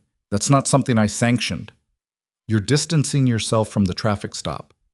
I'm clarifying the scope of what I authorized." A pause. "I authorized monitoring, not interference. You had my home address and my shift schedule on a USB drive that your financial coordinator was carrying out of a county archive. Precautionary documentation, nothing more." She looked at the card on the desk with Whitfield's number on it. She looked at the secure phone she was holding. She thought about the number, how it had been given to a man who was not supposed to have it, by someone in the operation who was either compromised or afraid, or both. "Bernard," she said. Using his first name was a choice. She watched it land in his silence. "You're calling a secure federal line from wherever you are, which means you either have someone inside this operation feeding you information, or you had this number before tonight." A slight pause. "I have resources." "You had it before tonight," she said, "which means this call is being recorded by your side as well as ours, and you know that, and you called anyway, which means the call itself is the point." She let that sit for a moment. "You want a record of offering me a deal?" The silence on his end was longer this time. She had the sense of someone recalibrating, not panicking, but adjusting for a variable that had performed differently than expected. "You're more prepared for this than I anticipated," he said. "You read my personnel file and thought you understood me," she said. "That's a common mistake." "I read your service record," he said, and there was something in his voice now that was close to honest. Not admiration, but the reluctant acknowledgement of a man who had been wrong about something specific. 8 years, 2 combat deployments. The disaster response operation in '09 that officially didn't happen. I read all of it. Then you should have known better than to have someone drive past my house and report back on the kitchen light. Another pause. That was meant to demonstrate that this situation has dimensions you may not have fully considered. "Or it demonstrated that you're afraid," she said, "and that you're running out of time, and that you've called a federal secure line because you're hoping I'll give you something you can use in a negotiation that you're going to need to have tomorrow when the routing freeze holds and the legal challenges fail." She kept her voice level. Not cold, just precise. "I won't give you that." Ashworth was quiet for a full 4 seconds. She counted them. "You understand," he said finally, "that my legal team will challenge every piece of documentation in this case. The chain of custody on the packet, the warrant for the archive records, your access to the billing system." "I do understand that," she said. "I also understand that Hale has been talking since midnight and has given your name to federal investigators along with 12 others, and that Raymond Solis is in federal custody with a drive that contains 4 years of your correspondence. Your legal team is going to be very busy." She paused. "Is there anything else?" A long silence, long enough that she thought he might have disconnected. "Ms. Carter." His voice had changed. The careful diction was still there, but something under it had settled into something different. Not defeat, not yet, but the sound of a man who had looked at the shape of the next several months and recognized it clearly for the first time. "I want you to know that what was built in Blackridge County, the arrangement, it was not what it looked like in those documents." "What did it look like?" "It looked like corruption," he said, "because that's what it became. But it started as something else." She had heard this before, not in these specific words, but in this structure. The explanation that began with context and ended with asking her to locate the human inside the wrong thing. She had, over the years, developed a measured policy toward it. She listened, because sometimes the context mattered for the record, and she did not let the listening become agreement. "I'm sure an investigator will want to hear that," she said. "You should make sure your lawyer knows you want to say it." She hung up. She sat with the receiver in her hand for a moment before setting it back in the cradle. Then she picked up the card with Whitfield's number, walked to the door of the room, opened it, and found Agent Colby in the hallway with the expression of someone who had been standing there for at least the last 10 minutes and had heard enough through the door to understand that the situation had developed. "Get Whitfield," she said. "He's already on his way," Colby said. The call triggered an automatic flag when the line was accessed from an unregistered number. He was notified at the start of it. She nodded. She went back into the room and sat at the desk. Whitfield arrived in 14 minutes. He came in without knocking, which told her the 14 minutes had involved driving quickly. He had his jacket on and his phone in his hand, and the look of someone managing 3 things simultaneously. "You kept him on long enough," he said. "Long enough for what?" "The unregistered number. It took us 6 minutes to trace. He was calling from a prepaid device, but the signal triangulated to a cell tower 4 miles from here." He sat down on the edge of the desk. Not in the chair, which she noted as a sign of how much time he thought they had. "He's not on a charter. He's still in the county." She looked at him. "He stayed." "He stayed, or he came back. Either way." Whitfield ran a hand across his face, the first visibly tired gesture she'd seen from him in the past 22 hours, and it landed with appropriate weight because of how long it had taken him to make it. "He called you because he wanted to know if you'd take a deal. That means he's still calculating, which means he hasn't decided to run yet." "Or he can't run," she said. "If the routing accounts are frozen and his passport is flagged, his options are narrowed. He's not running. He's trying to remove the primary witness before the arraignments tomorrow." Whitfield looked at her with an expression that was close to uncomfortable. "You said it," she said. "Not me." "We're moving to locate him," he said. "The cell tower gives us a 2-mile radius. We have 4 vehicles in the area." He paused. "There's something else I need to tell you." She waited. The inside access. How he got this number. Whitfield set his phone down on the desk and looked at it rather than at her. It was Garrett.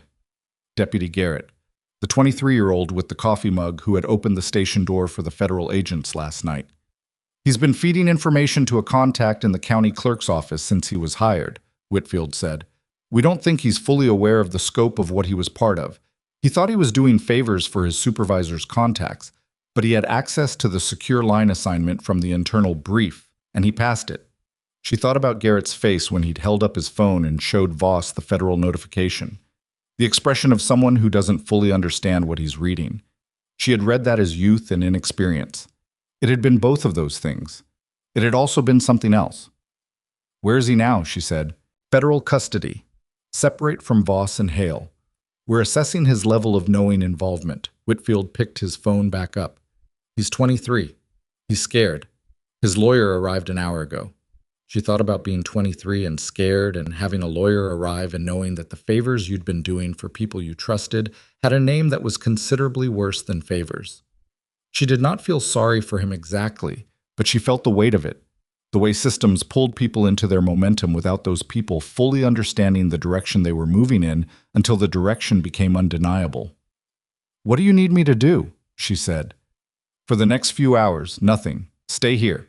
The security on this location hasn't been compromised. Garrett only had the phone number, not the address. He stood up. Try to sleep. She almost said something about how that was unlikely. She didn't because it wasn't useful. Whitfield left. Colby remained in the hallway. The secure line sat in its cradle and did not ring again. She did not sleep. She lay on the bed with the overhead light off and the window showing a narrow strip of dark sky between two buildings. And she went through the timeline from the beginning, not because she was anxious, but because reviewing sequences was how she'd always processed things. In the field, after a trauma case, after a deployment, after anything that moved fast and required decisions that didn't have time to be fully examined while they were being made, she went back through it. Not to second guess, just to see it clearly, in order, without the noise of the moment. The traffic stop. The packet. The watch signal. The holding room and Hale's visit and Reese's arrival. The deposition, and then the morning, and Okafor's call, and the shift, and Whitfield appearing in the consultation room with the warrant. The billing records and the authorization codes, and Solis disappearing from the parking lot 11 minutes before she pulled the account record. Ashworth's name on the drive. Ashworth's voice on the phone. She had known, somewhere below the level of active thought, that the thing she was carrying through the rain that night was larger than a sealed packet. She had known it because Okafor had been the kind of exhausted that comes from proximity to something serious. She had known it because the courier had given her instructions with the precision of someone who understood what happened when they weren't followed. She had known, and she had driven anyway, because that was the job she had agreed to, and because agreeing to something and then stopping when it became complicated was not a pattern she'd ever been able to make herself follow. She fell asleep sometime after midnight and woke at 4:18 a.m. to her phone buzzing on the desk. Whitfield. She answered before it buzzed a second time. We found him, he said. What? Bernard Ashworth had been located at a motel 6 miles from the cell tower signal, registered under a name that was not his, but was close enough in construction to suggest it had been prepared in advance and used before. He was alone. He had a laptop, 2 prepaid phones, a document case that contained legal correspondence his attorney had sent him 3 days ago, which meant the attorney had known, and a manila envelope that had not yet been opened. The envelope was addressed to the regional editor of the Delmore Courier-Register. Inside it was a 14-page document that Ashworth had apparently spent the evening compiling. It was not a confession. It was a carefully constructed narrative in which Voss's actions on the highway were framed as unauthorized misconduct.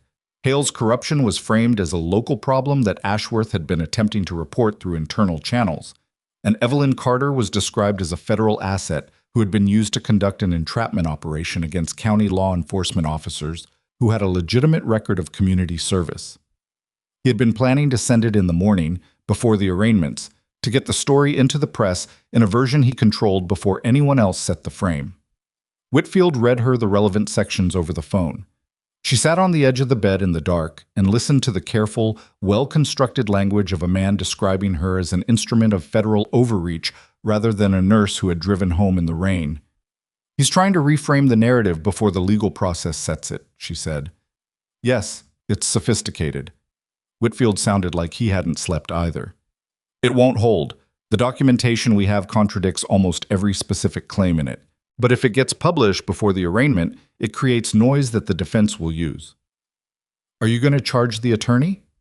The attorney received a fax at 11 p.m. with instructions to prepare specific legal challenges for the morning arraignment. We're treating that as knowing participation in an active obstruction. A pause. The attorney's name is Gerard Falk. He's been Ashworth's legal counsel for 9 years. 9 years? Another layer. The system had more depth than the original Blackridge County investigation had projected, and every layer they found contained another name, another connection, another person who had made a calculation and determined that the risk of being caught was acceptable. The arraignments, she said. They're still going forward this morning? Voss and Hale, yes, 9 a.m. The federal charges are separate from the state charges, and both sets are solid. A pause. Ashworth will be arraigned separately. His charges are more extensive. They'll take longer to formalize. But he's in custody. He's not going anywhere. She looked at the strip of dark sky through the window. It was beginning to show the particular gray that preceded dawn. Not light yet, just the absence of full dark. The Courier Register, she said. The envelope he addressed it to. We have it. It won't be sent. The 14 pages he wrote are still a document that exists, she said. Your team should review every specific claim in it and prepare a factual counter for each one before anyone on his legal team or in his network sends a version of it to a different outlet. A silence. That's... He stopped. Yes, that's the right call. I'll have someone on it in the next hour. She had the feeling, not for the first time in the past 24 hours, that the thing she was doing was slightly outside the scope of what she'd been asked to do. She was a witness. She had been asked to protect a packet, testify to a sequence of events, access billing records under a warrant, and stay somewhere safe while the people whose job it was managed the operational components. She kept ending up in conversations about the operational components. She thought this was probably because the operational components kept intersecting with things she happened to know or had happened to notice, and because the people running the operation, competent as they were, had not spent 8 years in environments where the difference between a plan and the execution of the plan was frequently a matter of what someone had failed to anticipate. She had spent 8 years in those environments. She was better at the anticipation than they were. That was not arrogance. It was just a fact about specific kinds of experience. Try to sleep, Whitfield said again, and she could hear in his voice that he knew it was a useless suggestion. You too, she said, and hung up. She did not sleep. She sat at the desk and looked at nothing in particular and waited for the gray in the window to become actual light. The arraignment for Derek Voss and Marcus Hale took place at 9:14 a.m. in the federal courthouse in Delmore, which was 40 minutes from Blackridge County and had the particular institutional weight of a building that had processed enough significant events to have absorbed them into its architecture. Evelyn was not required to attend. She attended anyway, sitting in the third row of the public gallery between Agent Ewan and a woman she didn't know who turned out to be a legal observer from the state attorney general's office. Voss came in first. He was wearing the particular expression of a man who had spent the night deciding whether to look confident or contrite and had landed on neither. A sort of blunted blankness that Evelyn recognized as the face people wore when they had run out of the energy required to manage their own presentation. His attorney was beside him, speaking close to his ear in a quick, low voice that Voss was not visibly processing. The charges were read. Federal obstruction, destruction of federal evidence, false arrest of a federal witness, civil rights violations, conspiracy to interfere with a federal investigation. Each charge landed in the courtroom with the particular weight of language that has been carefully constructed to be accurate, and when the judge asked for a plea, Voss's attorney said not guilty in the voice of someone fulfilling an obligation rather than expressing a conviction. Hale came in separately, escorted by 2 federal marshals, with his hands clasped in front of him and his eyes moving across the room with the trained, habitual alertness of someone who had spent decades reading spaces for threat. He read the room now, saw Evelyn in the third row, held her eyes for approximately 2 seconds, and then moved his gaze to the front without any visible change of expression. His charges were longer and included the conspiracy counts that connected Blackridge County to the financial operation, 18 counts in total, which the judge read at a measured pace that made the accumulation of them feel exactly as significant as it was. Hale's attorney entered a not guilty plea as well, but he did it with slightly more energy than Voss's attorney, which suggested he had slightly more to work with, which the legal observer from the state AG's office noted in her own way by writing something in her folder. After both arraignments, Evelyn sat in the courthouse lobby for a few minutes before going to find coffee. The lobby had the tall, echoing ceilings of institutional buildings built in an era when height was considered a form of respect, and she sat under those ceilings and thought about Voss's face, the blunted blankness of it, and about the specific quality of authority that stops being authority the moment the structure that supports it is removed. He had called her nobody in the way that people called nurses nobody, in the way that people in uniforms with metal on them sometimes looked at people in scrubs with name tags and made a calculation about the relative weight of the two costumes. He had made that calculation and acted on it, and had been so confident in the calculation that he had torn the seal off a federal packet on the side of a county highway in the rain without apparent hesitation. She thought about what that confidence required. What kind of system had to exist around a person for that many years to produce that level of certainty that there would be no consequences? It was not Voss alone who had built that certainty. It was the architecture, Hale above him, Ashworth above Hale, Solis moving money through medical billing codes, Garrett passing phone numbers to contacts he'd been told were harmless. The architecture had been built to absorb consequences, to redirect them, to ensure that the weight of them never landed where it should. The weight had landed now. She got coffee from a machine in the corridor that produced something brown and hot and adequate, and she drank it standing up, and she felt the tiredness of the past 36 hours settle into her muscles in the way that tiredness did when the immediate pressure had dropped and there was nothing left requiring her to hold it at bay. Her phone buzzed. Okafor. Ashworth arraignment is set for Thursday. 3 additional names were identified from the correspondence on the drive overnight. This is bigger than we thought 6 months ago. She typed back. How much bigger? His reply took a minute. The contractor payments weren't just running through Blackridge County's budget. They were routed through 4 county public health systems in 3 states. The same authorization codes appear in all of them. We think Ashworth was operating a regional network. She read the message twice. Then she put her phone in her jacket pocket and finished the coffee. A regional network. What had appeared on the county highway as a corrupt patrol officer intercepting a nurse had been the visible edge of something that went 3 states deep. The packet she'd carried through the rain hadn't been evidence against a single department. It had been the thread that, when pulled, was attached to the entire fabric. She thought about the courier who'd handed it to her, the careful instructions, the specific word, chain. He had known. Okafor had known. They had built the chain deliberately, knowing that the first link had to hold for the rest to become visible. She had been the first link. She found Whitfield in the courthouse parking lot on his phone, which appeared to be a permanent condition.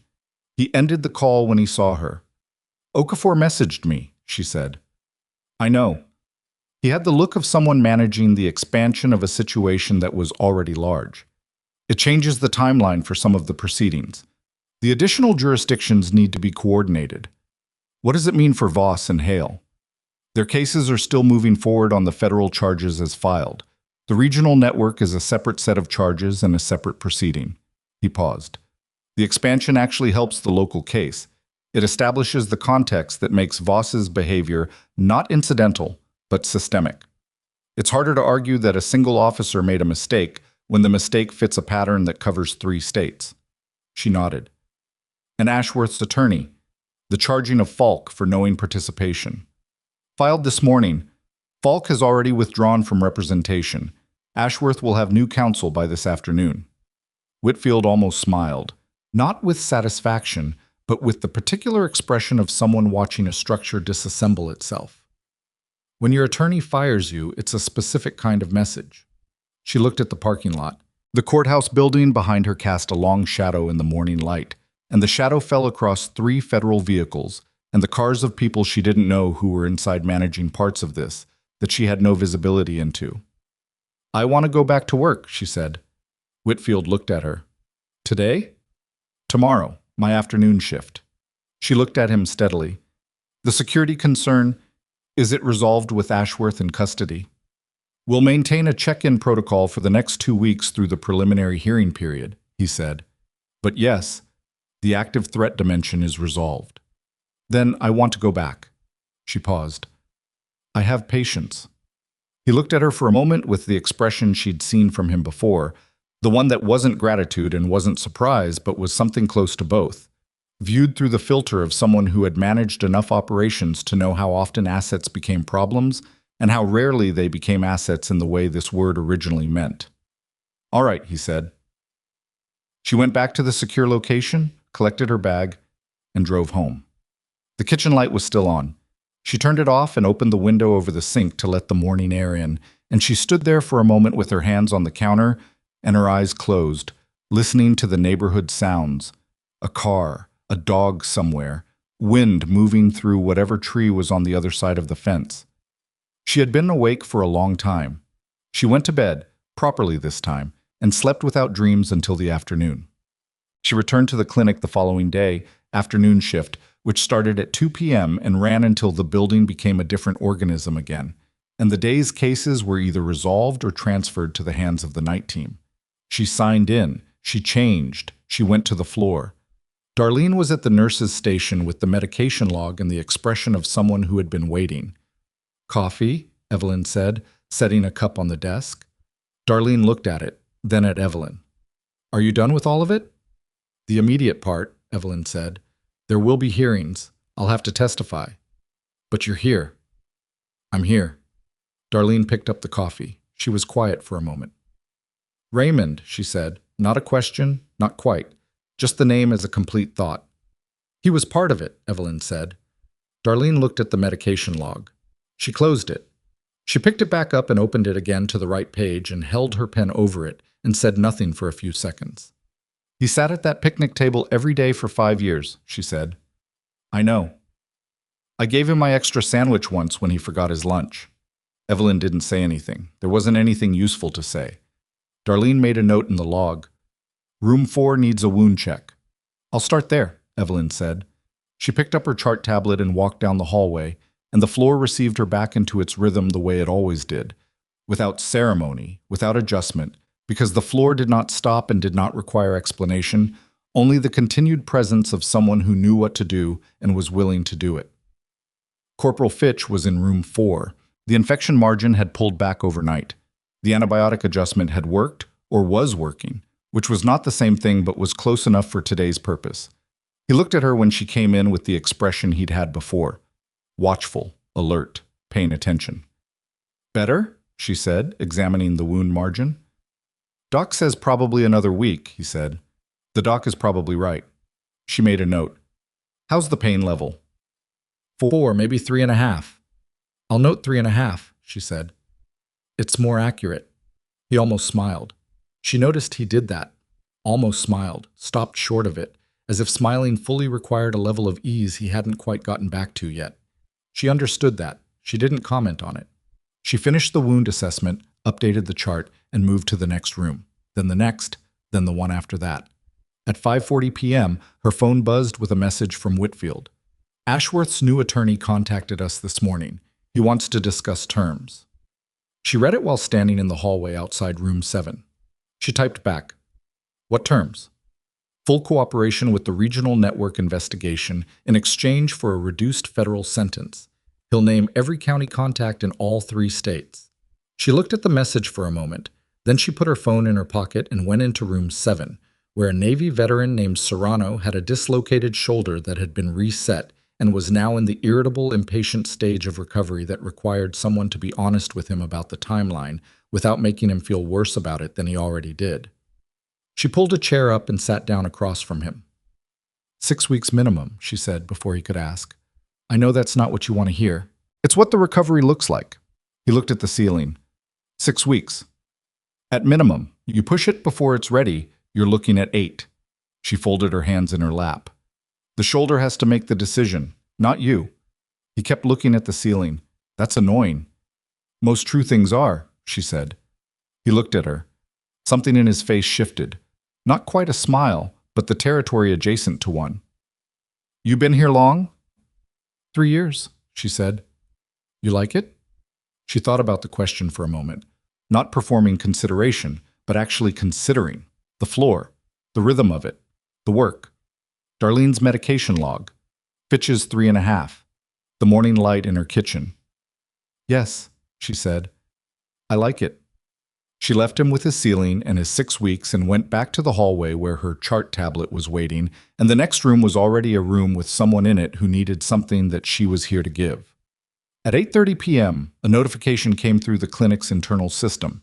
A new admission from county intake, a juvenile with a non-critical laceration on the forearm that had been undertreated. The intake note was sparse. 15-year-old male, brought in by a county social worker, no listed next of kin. She took the admission. The boy was sitting on the edge of the intake bed with his arms crossed and the specific defensive posture of someone who had learned that the people who were supposed to help him frequently didn't, and who was waiting to find out which category this particular person fell into. He had dark circles under his eyes and a laceration on his left forearm that was about 4 centimeters, partially closed, and had been wrapped in something that was not medical gauze. She pulled a stool up and sat at his level. She did not stand over him. "I'm Evelyn," she said. "I'm going to look at your arm." He said nothing. He uncrossed his arm slowly and extended the left one without looking at her. She examined the laceration. The wound edges were clean.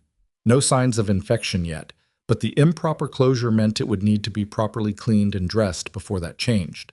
She kept her hands steady and her voice level while she worked, not filling the silence with questions he didn't want to answer, just doing the job in front of her with the care that the job required. After a while, he said quietly, "Is it bad?" "It's manageable," she said. "We'll take care of it." He nodded once. He looked at his own arm, at the wound, and at her hands working on it, with an expression that was trying to be indifferent and wasn't quite getting there. "Does it hurt?" he said. "The cleaning will sting a little," she said. "I'll tell you before I do it." She told him. He held still. He did not make a sound, which was the kind of stoicism that would have been impressive in an adult and was heartbreaking in a 15-year-old, and she noted it and set it aside, because the thing she could do right now was finish the dressing and make sure it was done correctly. She finished. She pulled back slightly and looked at him. "You're going to need to follow up in 5 days," she said, "for a wound check. Do you know how to make that happen?" He looked at the floor. "The social worker, maybe." "I'll make sure the referral is in the paperwork," she said, "so she knows to bring you back." He nodded again, still not looking at her. Then, after a moment, "Thanks." She gathered the dressing packaging from the table and stood up. The admission was complete. The chart was updated. The referral was flagged. She was almost at the door when she heard the clinic's public-facing monitor in the waiting area, the one that ran a muted local news feed, cycle to a segment that made the social worker in the waiting area look up and say something to the person beside her. Evelyn stopped. The monitor showed the exterior of the Blackridge County Sheriff's Station. She couldn't hear the audio from the hallway, but she could see the banner at the bottom of the screen, and she could read the text that ran across it in the bright declarative font of a news station, announcing something significant. It read, "Blackridge County Sheriff's Captain, 3 officers, face federal corruption charges. Regional investigation expanding to 3 states." Below the station exterior footage, a second graphic appeared, a photograph. She recognized it. It was Ashworth's official deputy director headshot, the kind of photograph taken at the beginning of a career before it goes in the direction it went. Below the photograph, a second line of banner text. "Former military logistics director agrees to cooperate in exchange for PLEA consideration. Names. 14 additional contacts in ongoing investigation." She stood in the hallway and read the banner text twice. 14 additional contacts. The number had been 3 states and unnamed 12 hours ago. Now it had a number, and the number was public, and the public frame was already being set in the way that Ashworth had wanted to set it with his 14-page document and his manila envelope, but set correctly, in the right order, with the right people named. She turned back toward the floor. There was one more room to check before the end of her shift, and the end of her shift was 40 minutes away, and the night team would be coming in and she would hand off the floor in the same order she always did. Systematic, complete, nothing left unresolved that could be handed over clearly. She walked back down the hallway. She did not look at the monitor again. Behind her, the banner continued to scroll, and in 3 states, in county offices and public health systems, and the offices of legal firms that had built their practices on the assumption that certain arrangements were permanent, phones were beginning to ring with calls that no one on the receiving end was going to enjoy answering. She pushed open the door to the last room. A woman in her 60s was sitting up in the bed with a blood pressure cuff on her arm and the expression of someone who had been waiting long enough to have moved past impatience into something more resigned. She looked at Evelyn when she came in, and her expression shifted slightly, not with relief, but with the particular reassessment that sometimes happened when a person who had been expecting one thing got something different. "I was starting to think nobody was coming," the woman said. "I'm here," Evelyn said, pulling the stool up. "Let's see where we are." She reached for the woman's chart. Behind her, the door swung closed. The room was quiet except for the soft beeping of the monitor above the bed and the ordinary sounds of a medical floor doing what it did, continuing, as it always did, regardless of what was happening in the world outside its walls. The blood pressure reading on the cuff was higher than it should have been. Not dangerously so, but enough to require attention and a specific response and a conversation about what the next steps looked like. Evelyn opened the chart and began. The woman's name was Dolores Vance, and her blood pressure was running at 158/94, which was high enough to take seriously and low enough that the seriousness didn't need to be communicated in a way that made her more anxious, because anxiety would push it higher and higher was the direction they were trying to avoid. Evelyn sat with her for 20 minutes. She adjusted the positioning of the cuff, confirmed the reading twice, reviewed the medication list on the chart. 3 prescriptions, one of which had a dosage that someone had flagged 6 weeks ago and then apparently not followed up on. She noted the flag, noted the lack of follow-up, and noted what she was going to do about both before the end of the shift. "Your medication," she said, "the lisinopril. When did you last see your primary care doctor?"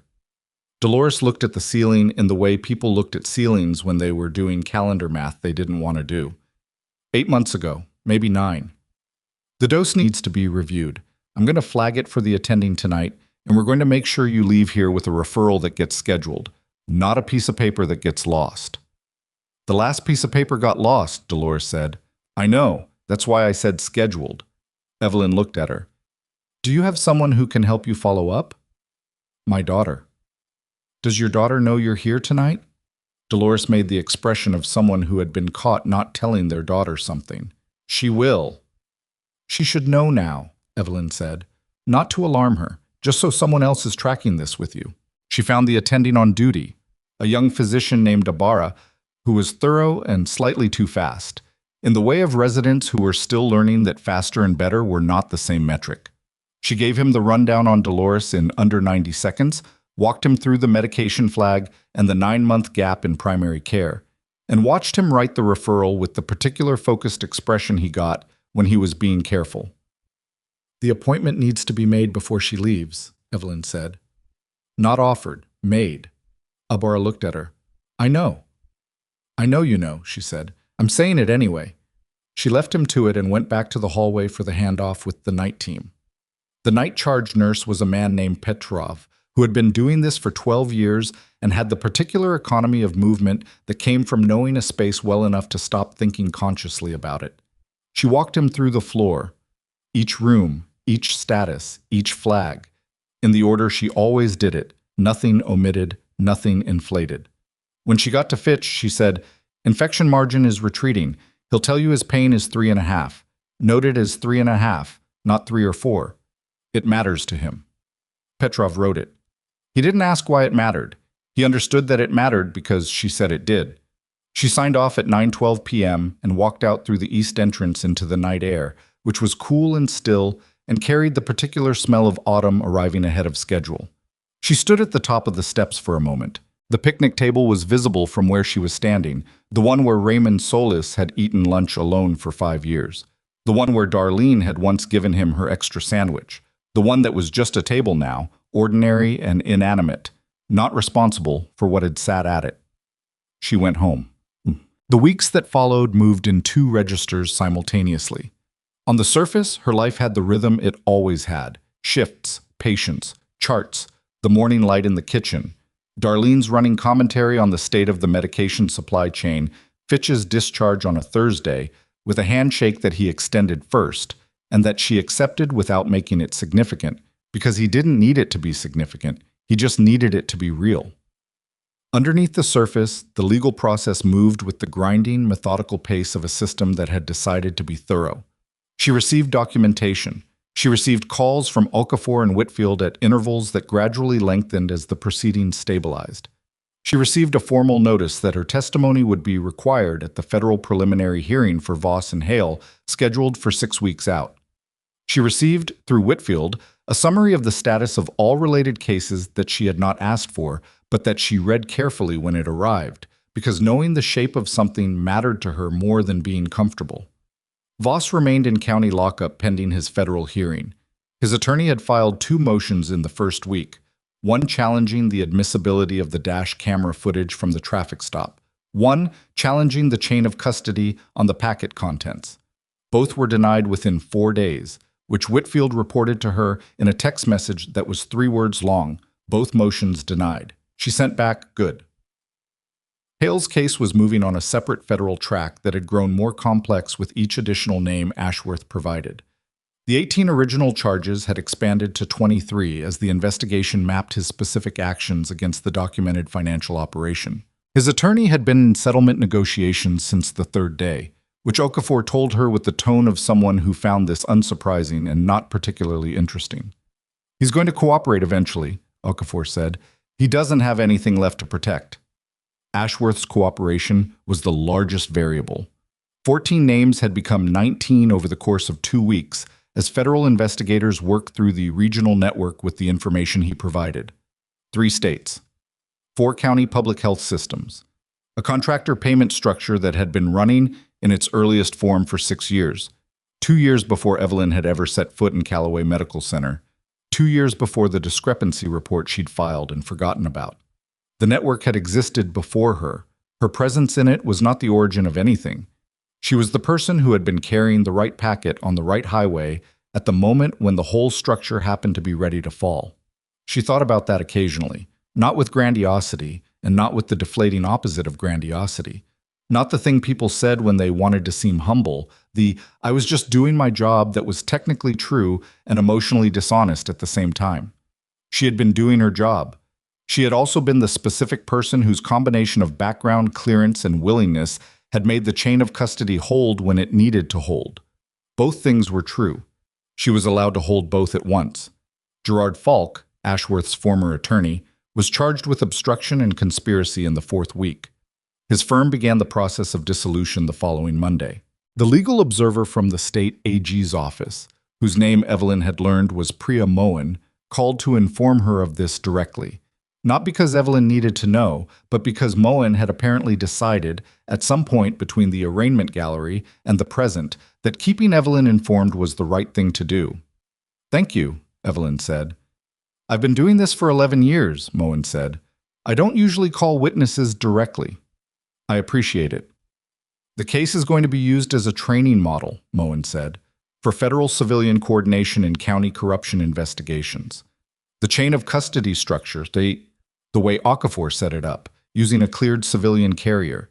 It held in circumstances it was specifically designed not to survive."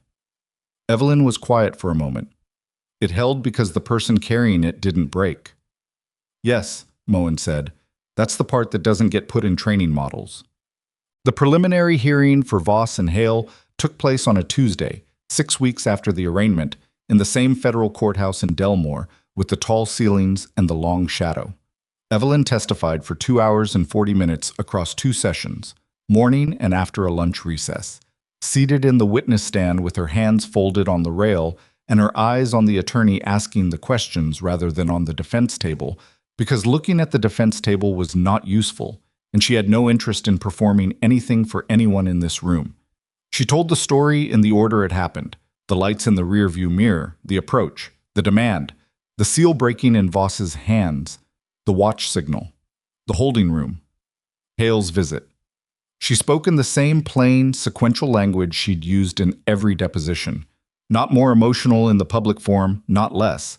Just the same precision she'd been applying since the night Reese had sat across from her in the small station room and started the recorder. The defense attorney for Voss, a man named Trout, who had the particular aggressive confidence of someone whose strategy was to make the witness seem unreliable rather than to contest the facts, tried three separate approaches. He suggested she had misidentified the sequence of events due to stress. She told him that her Navy training had specifically addressed performance under stress and that her sequence was accurate. He suggested the watch signal could be interpreted as an escalation of the situation rather than a response to it. She explained, with a specificity that left no room for misinterpretation, the exact protocol the signal was designed to execute and why it required no judgment call in the moment. It was binary, seal broken, signal sent. He suggested that her prior relationship with the federal investigation made her a biased witness. She looked at him for a moment before answering that one. My prior relationship with the federal investigation was as a cleared civilian carrier, she said. I was not an investigator, not an agent, and not a participant in building the case. I transported a packet. Officer Voss opened it. She paused.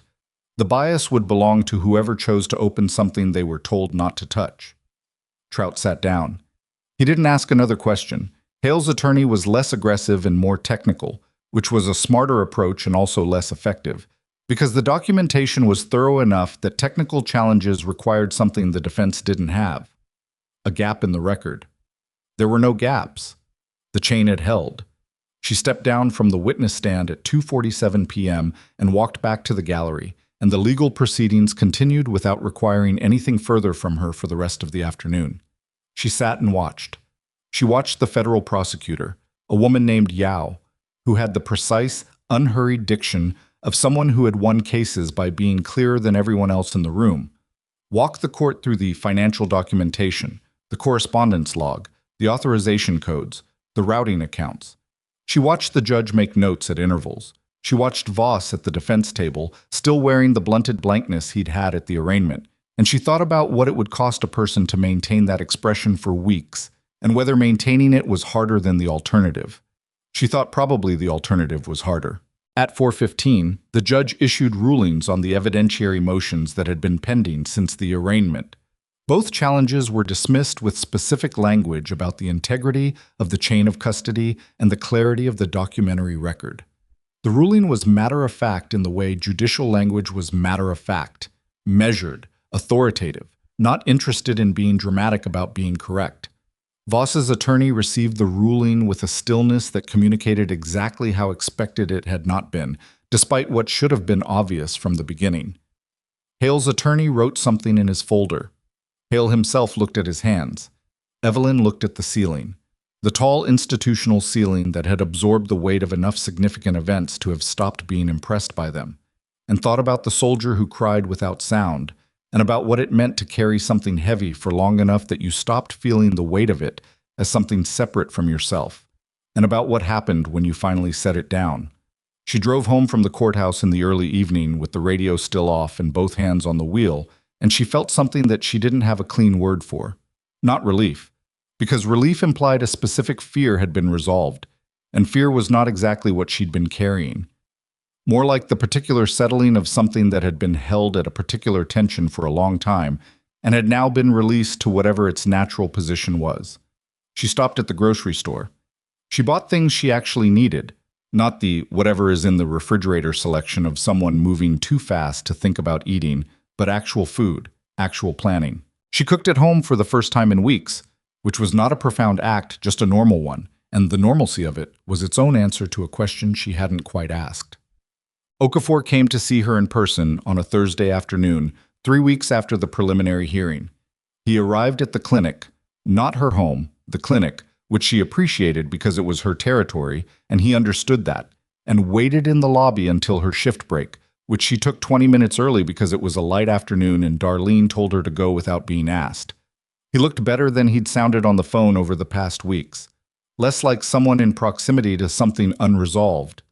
He had a folder under his arm and a cup of coffee from the lobby machine that he was holding with the careful expression of someone who had taken a sip and was managing their reaction to it. "That's terrible," she said. "It's extremely bad," he agreed. "I don't know why I got it." They sat in the consultation room. Different chairs, same table, and he opened the folder and set a document in front of her. It was official in the way documents from federal offices were official, seal at the top, specific language, her name in it multiple times. She read it. It was a formal commendation from the Department of Justice, issued through the task force, recognizing her role in protecting critical federal evidence and enabling the investigation that had resulted in the arrest and prosecution of 23 individuals across 3 states. The language was measured and specific. It named the packet, the watch signal, the billing records, and the testimony. It did not use words like heroic or courageous, which she was glad for, because those words would have felt dishonest. What she had done was not heroic. It was deliberate and careful and required, and this document understood the difference. She read it twice. She set it down.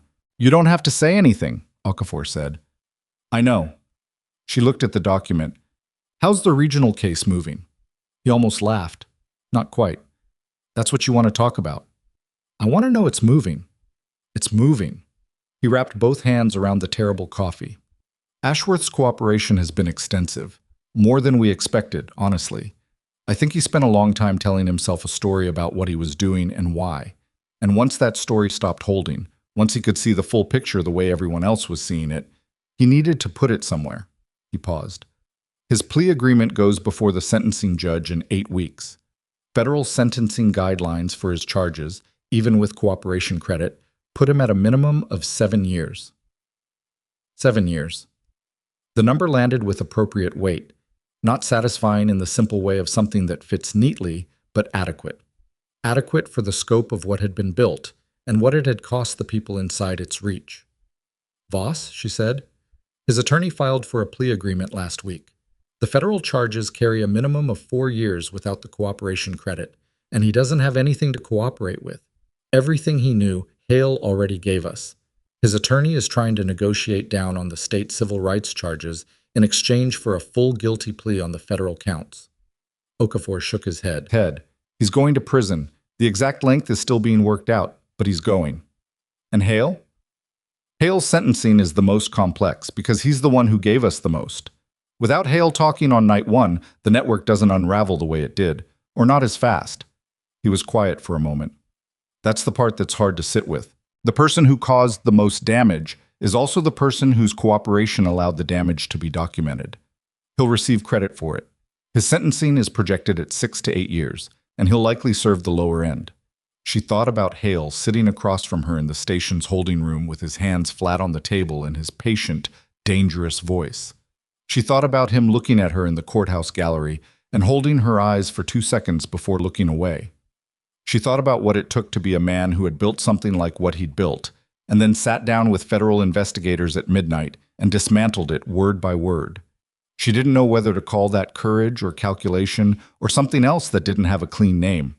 She thought probably it was all 3 in a ratio she'd never fully know. "Solis?" she said. "Plea agreement. He cooperated immediately, which was the smart move given the drive they had. He's looking at 18 months and a substantial fine." Okafor set the coffee down. "Garrett's case is separate. He's been charged with a single count of unauthorized disclosure of federal operational information. His attorney is arguing diminished understanding of the scope. He's 23, 8 months on the job, passed a phone number to someone his supervisor told him was a department contact. The charge is likely to result in probation and permanent disqualification from law enforcement employment." A pause. "His grandmother came to one of the hearings, sat in the front row." Evelyn said nothing. She thought about Garrett with the coffee mug and the expression of someone who didn't fully understand what he was reading. She thought about the particular cruelty of systems that recruited the young into their momentum before those young people had enough distance to see the direction. "Lorne," she said. "Vada Lorne is fighting every charge. Her attorney is the most aggressive of all of them. She's apparently characterizing herself as a financial administrator who was never informed of the nature of the payments she was processing." Okafor's expression was flat. She knew.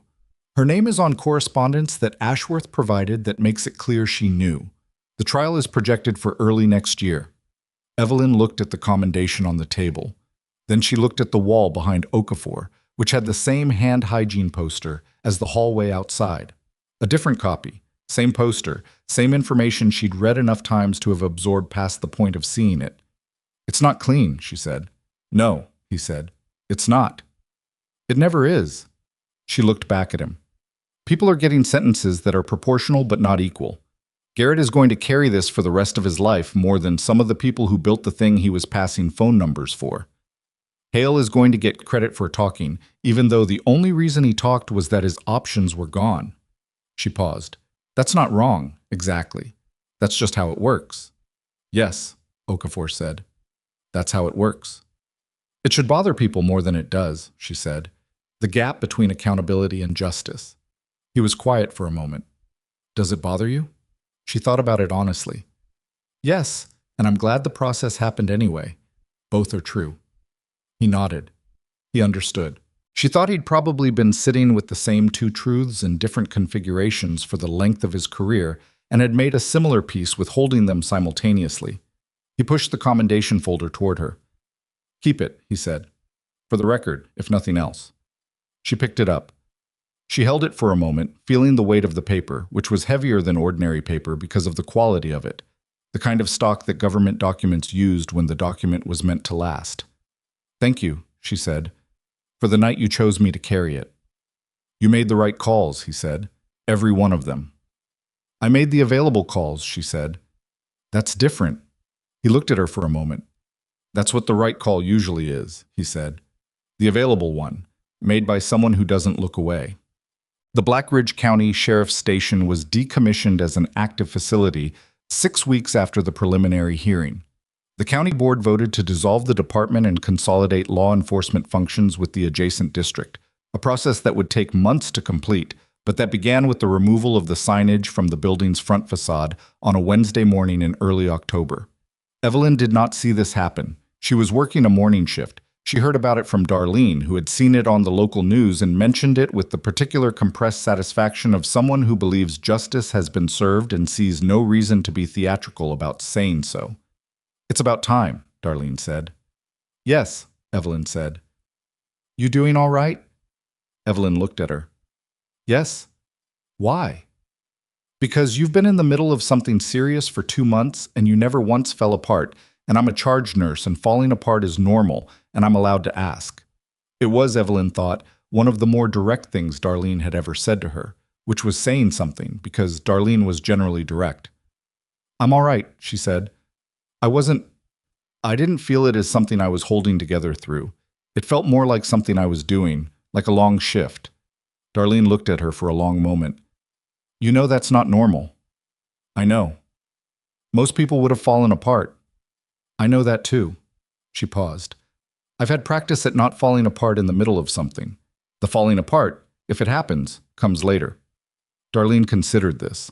Has it? The later part? Evelyn thought about the Sunday morning 2 weeks after Ashworth had been taken into custody when she had sat at the kitchen table with her coffee going cold and found herself not crying exactly, but not crying either. Some intermediate state that didn't have a clean name that lasted about 20 minutes and left her feeling neither better nor worse, but somehow more accurate, as if she had recalibrated to the correct reading after a period of running slightly off. Some of it, she said. Darlene nodded. Good. She picked up the medication log. Room 3 needs a pressure check. I'll do it, Evelyn said. In November, she received a letter. Not email, not a call. A physical letter, handwritten on plain paper, with a Delmore return address that she didn't recognize until she read the signature at the bottom. It was from Deputy Garrett. He had written 7 sentences. They were not eloquent.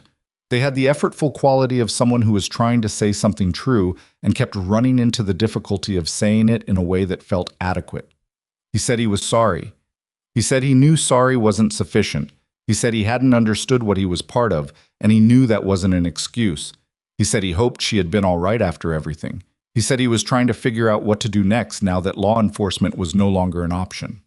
The last sentence said, I watched you testify. I was in the gallery. You were the same in that room as you were the night all of this started. I don't know how to do that, and I want to learn. She sat with the letter for a while. Then she wrote back. Her reply was also 7 sentences, because matching the register of someone's letter was a form of respect she'd learned from years of sitting beside people in difficult situations. She said she appreciated him writing. She said she understood that knowing what you were part of and being part of it were different kinds of failure, and she wasn't conflating them. She said she didn't know what came next for him, but that the question itself was worth taking seriously. She said being the same in a difficult room as you were before it was not a fixed trait. It was a practice, and practices were available to anyone willing to work at them. The last sentence said, "You opened a door you were told to open. Make different choices about which doors you open next time. That's all any of us can do." She sent it. She didn't hear back, which was fine. She hadn't written it to get a response. She'd written it because it was the right thing to write, and because she did not believe in discarding people who were in the process of understanding what they'd done, as long as they were actually in that process and not just performing it. On the last Thursday of November, Evelyn drove out to the county highway. Not for any particular reason that she could have named cleanly. Not ritual, not closure, not any of the words people used for going back to a place. She drove out because the morning was clear and the light was doing something specific to the ridge that she had only ever seen from this particular angle on this particular road. And because sometimes the right reason was simply that you wanted to see a thing clearly. She pulled over at the place where Voss had pulled her over. She turned the hazards on. She sat in the driver's seat and looked at the shoulder, the gravel, the drainage ditch, the tree line beyond it, the ridge above that with the morning light coming off it at a low angle that made everything sharp. The road was empty. The rain was gone. The packet was gone. The man who had torn it open was gone. Not dead, not erased, but removed to a place where the authority he'd carried had no surface to attach to. She sat for about 5 minutes. She thought about what it meant to drive a road every day and believe you owned it, about the particular delusion of power that required other people's smallness to maintain itself, about the ways systems taught people to be small, through stops that weren't justified, through hands on tables that weren't asked to be there, through names said in flashlight beams in the tone of a test. She thought about all the people who had driven this road before her and been stopped and had not had a Navy service record, or a federal clearance, or a watch with a signal, who had simply absorbed whatever came at them and driven home afterward, grateful it hadn't been worse, too tired or too afraid to do anything with the weight of it. She thought about them more than she thought about herself. That was the part that mattered. Not her specific story, the nurse with the concealed background and the sealed packet and the fortuitous timing. Those were circumstances. The part that mattered was that those circumstances had briefly made visible a system that had been extracting something from ordinary people for years, quietly, on empty roads at night, and that the visibility was now permanent and documented and attached to names and sentences and a federal record that would outlast every person involved in creating it. She put the car in drive. She pulled back onto the road. She had a shift in 2 hours. The sentencing for Voss was handed down on a Friday in December in a courtroom that had half the gallery filled with people Evelyn didn't know. Journalists, legal observers. 3 people she later learned were family members of individuals who had been falsely arrested by Voss over his 15-year tenure and who had driven 2 hours to sit in the gallery and watch the sentence read aloud. Voss received 5 years on the federal charges and an additional 18 months on the state civil rights violations, to run concurrently. He would serve a minimum of 4 years before parole eligibility. His pension was forfeited. His law enforcement certification was permanently revoked in all 50 states. His attorney said something on the way out of the courthouse. Evelyn didn't hear it. She was already in the hallway, already moving toward the exit, because the verdict was not the end of anything for her. It was a document that confirmed what had already been true since the night the seal broke on a county highway in the rain. Hale's sentencing came 2 weeks later. 6 years, with credit for cooperation. His certification was also permanently revoked. He walked out of the sentencing hearing between 2 federal marshals with the expression of a man who had already made his peace with something and was now carrying it. Ashworth's sentencing was in February. 8 years. The judge had opted for the higher end of the range, citing the scope of the network and the length of the operation. His cooperation credit had been applied. It hadn't been enough to bring the number below 8, because 8 was what the documented harm required, and the judge had said exactly that in plain language from the bench. The room had been full. Evelyn sat in the gallery for that one, in the middle of the crowd, not in the front and not in the back. She watched Ashworth stand for the reading. He was still in the careful diction and the controlled posture of a man who had managed rooms by managing himself. He had managed himself through 2 combat zone briefings and a congressional review and 4 states' worth of financial coordination, and had managed himself to exactly here. She did not feel satisfaction. She felt something more complicated. The recognition of a man who had not started as what he became, who had made a sequence of decisions over years that each felt manageable and cumulative and had accumulated to this room and this sentence. She felt the recognition, and then she let it go, because it didn't belong to her specifically, and holding it too long was a kind of weight she'd decided not to carry. She left before the gallery emptied. Spring came without ceremony. The clinic was still the clinic. Room 4 had a different patient now. Fitch had been discharged and had sent a card at Christmas with 2 sentences and a signature that was slightly more confident than his handwriting had been when she'd first met him, which she noticed and filed without making much of. The picnic table outside the east entrance had a new occupant, a surgical tech named Miranda who ate lunch outside regardless of the weather and had opinions about everything, which Evelyn found, on balance, preferable to the alternative. She had been asked twice by federal investigators and once by a journalist who somehow got her clinic number, to speak publicly about the case. She had declined all 3 times.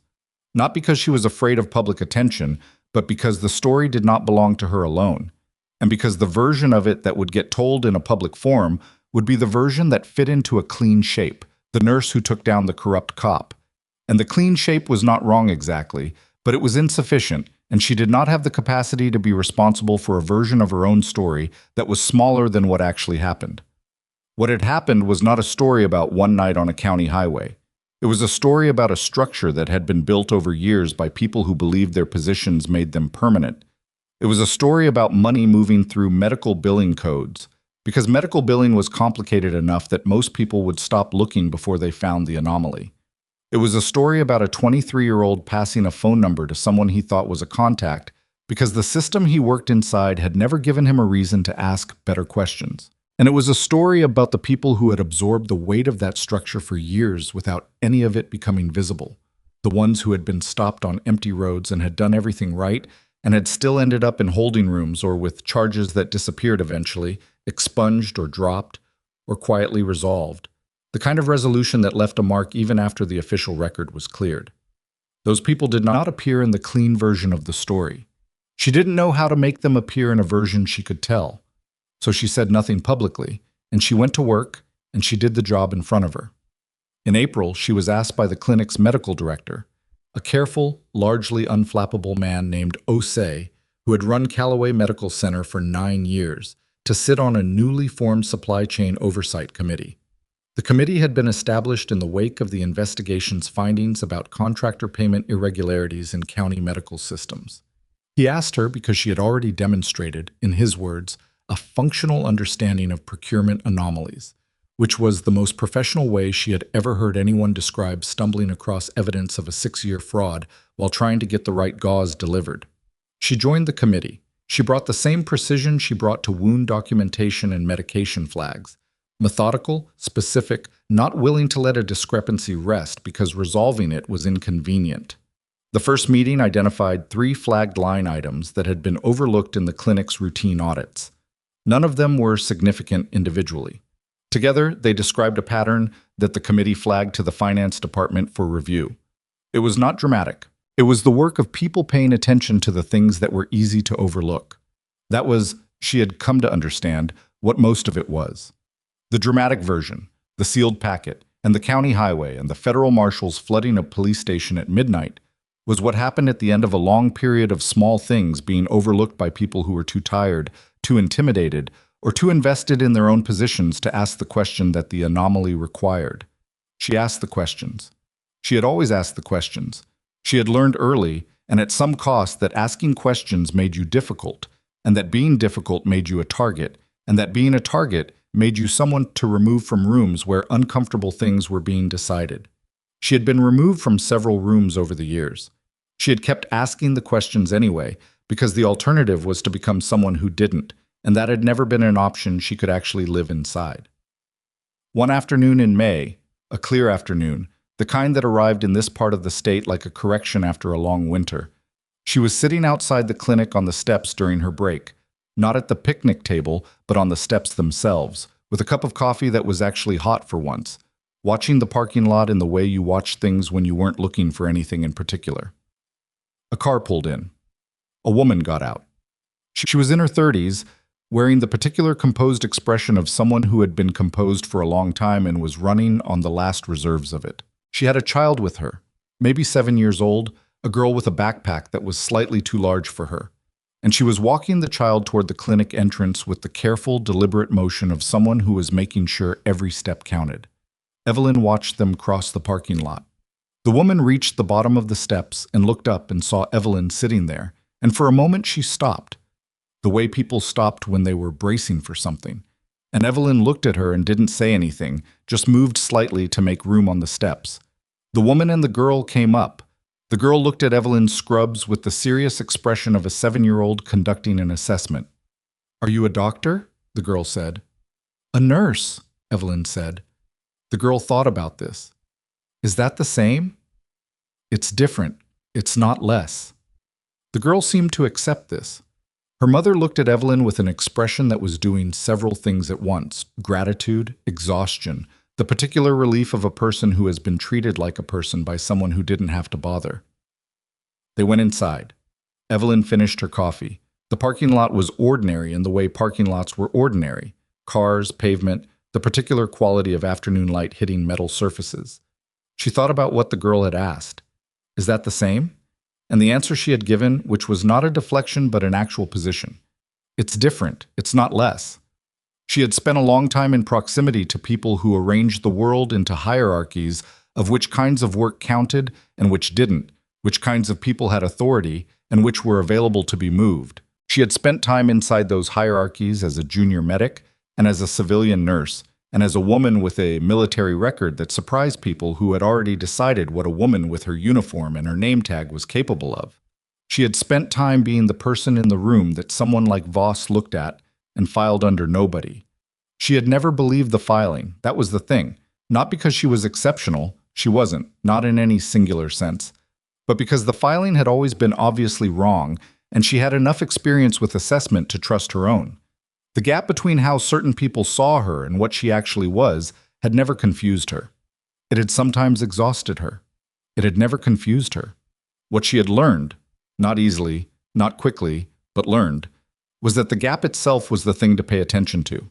The gap between how power presented itself and what it actually was. The gap between the language of a warrant and the scope of what it authorized. The gap between Ashworth's careful diction and the 14-page document he'd spent his last free evening writing. The gap was always where the truth was, and the truth was always accessible to anyone who was willing to look at it steadily and keep looking until it resolved into something that could be named.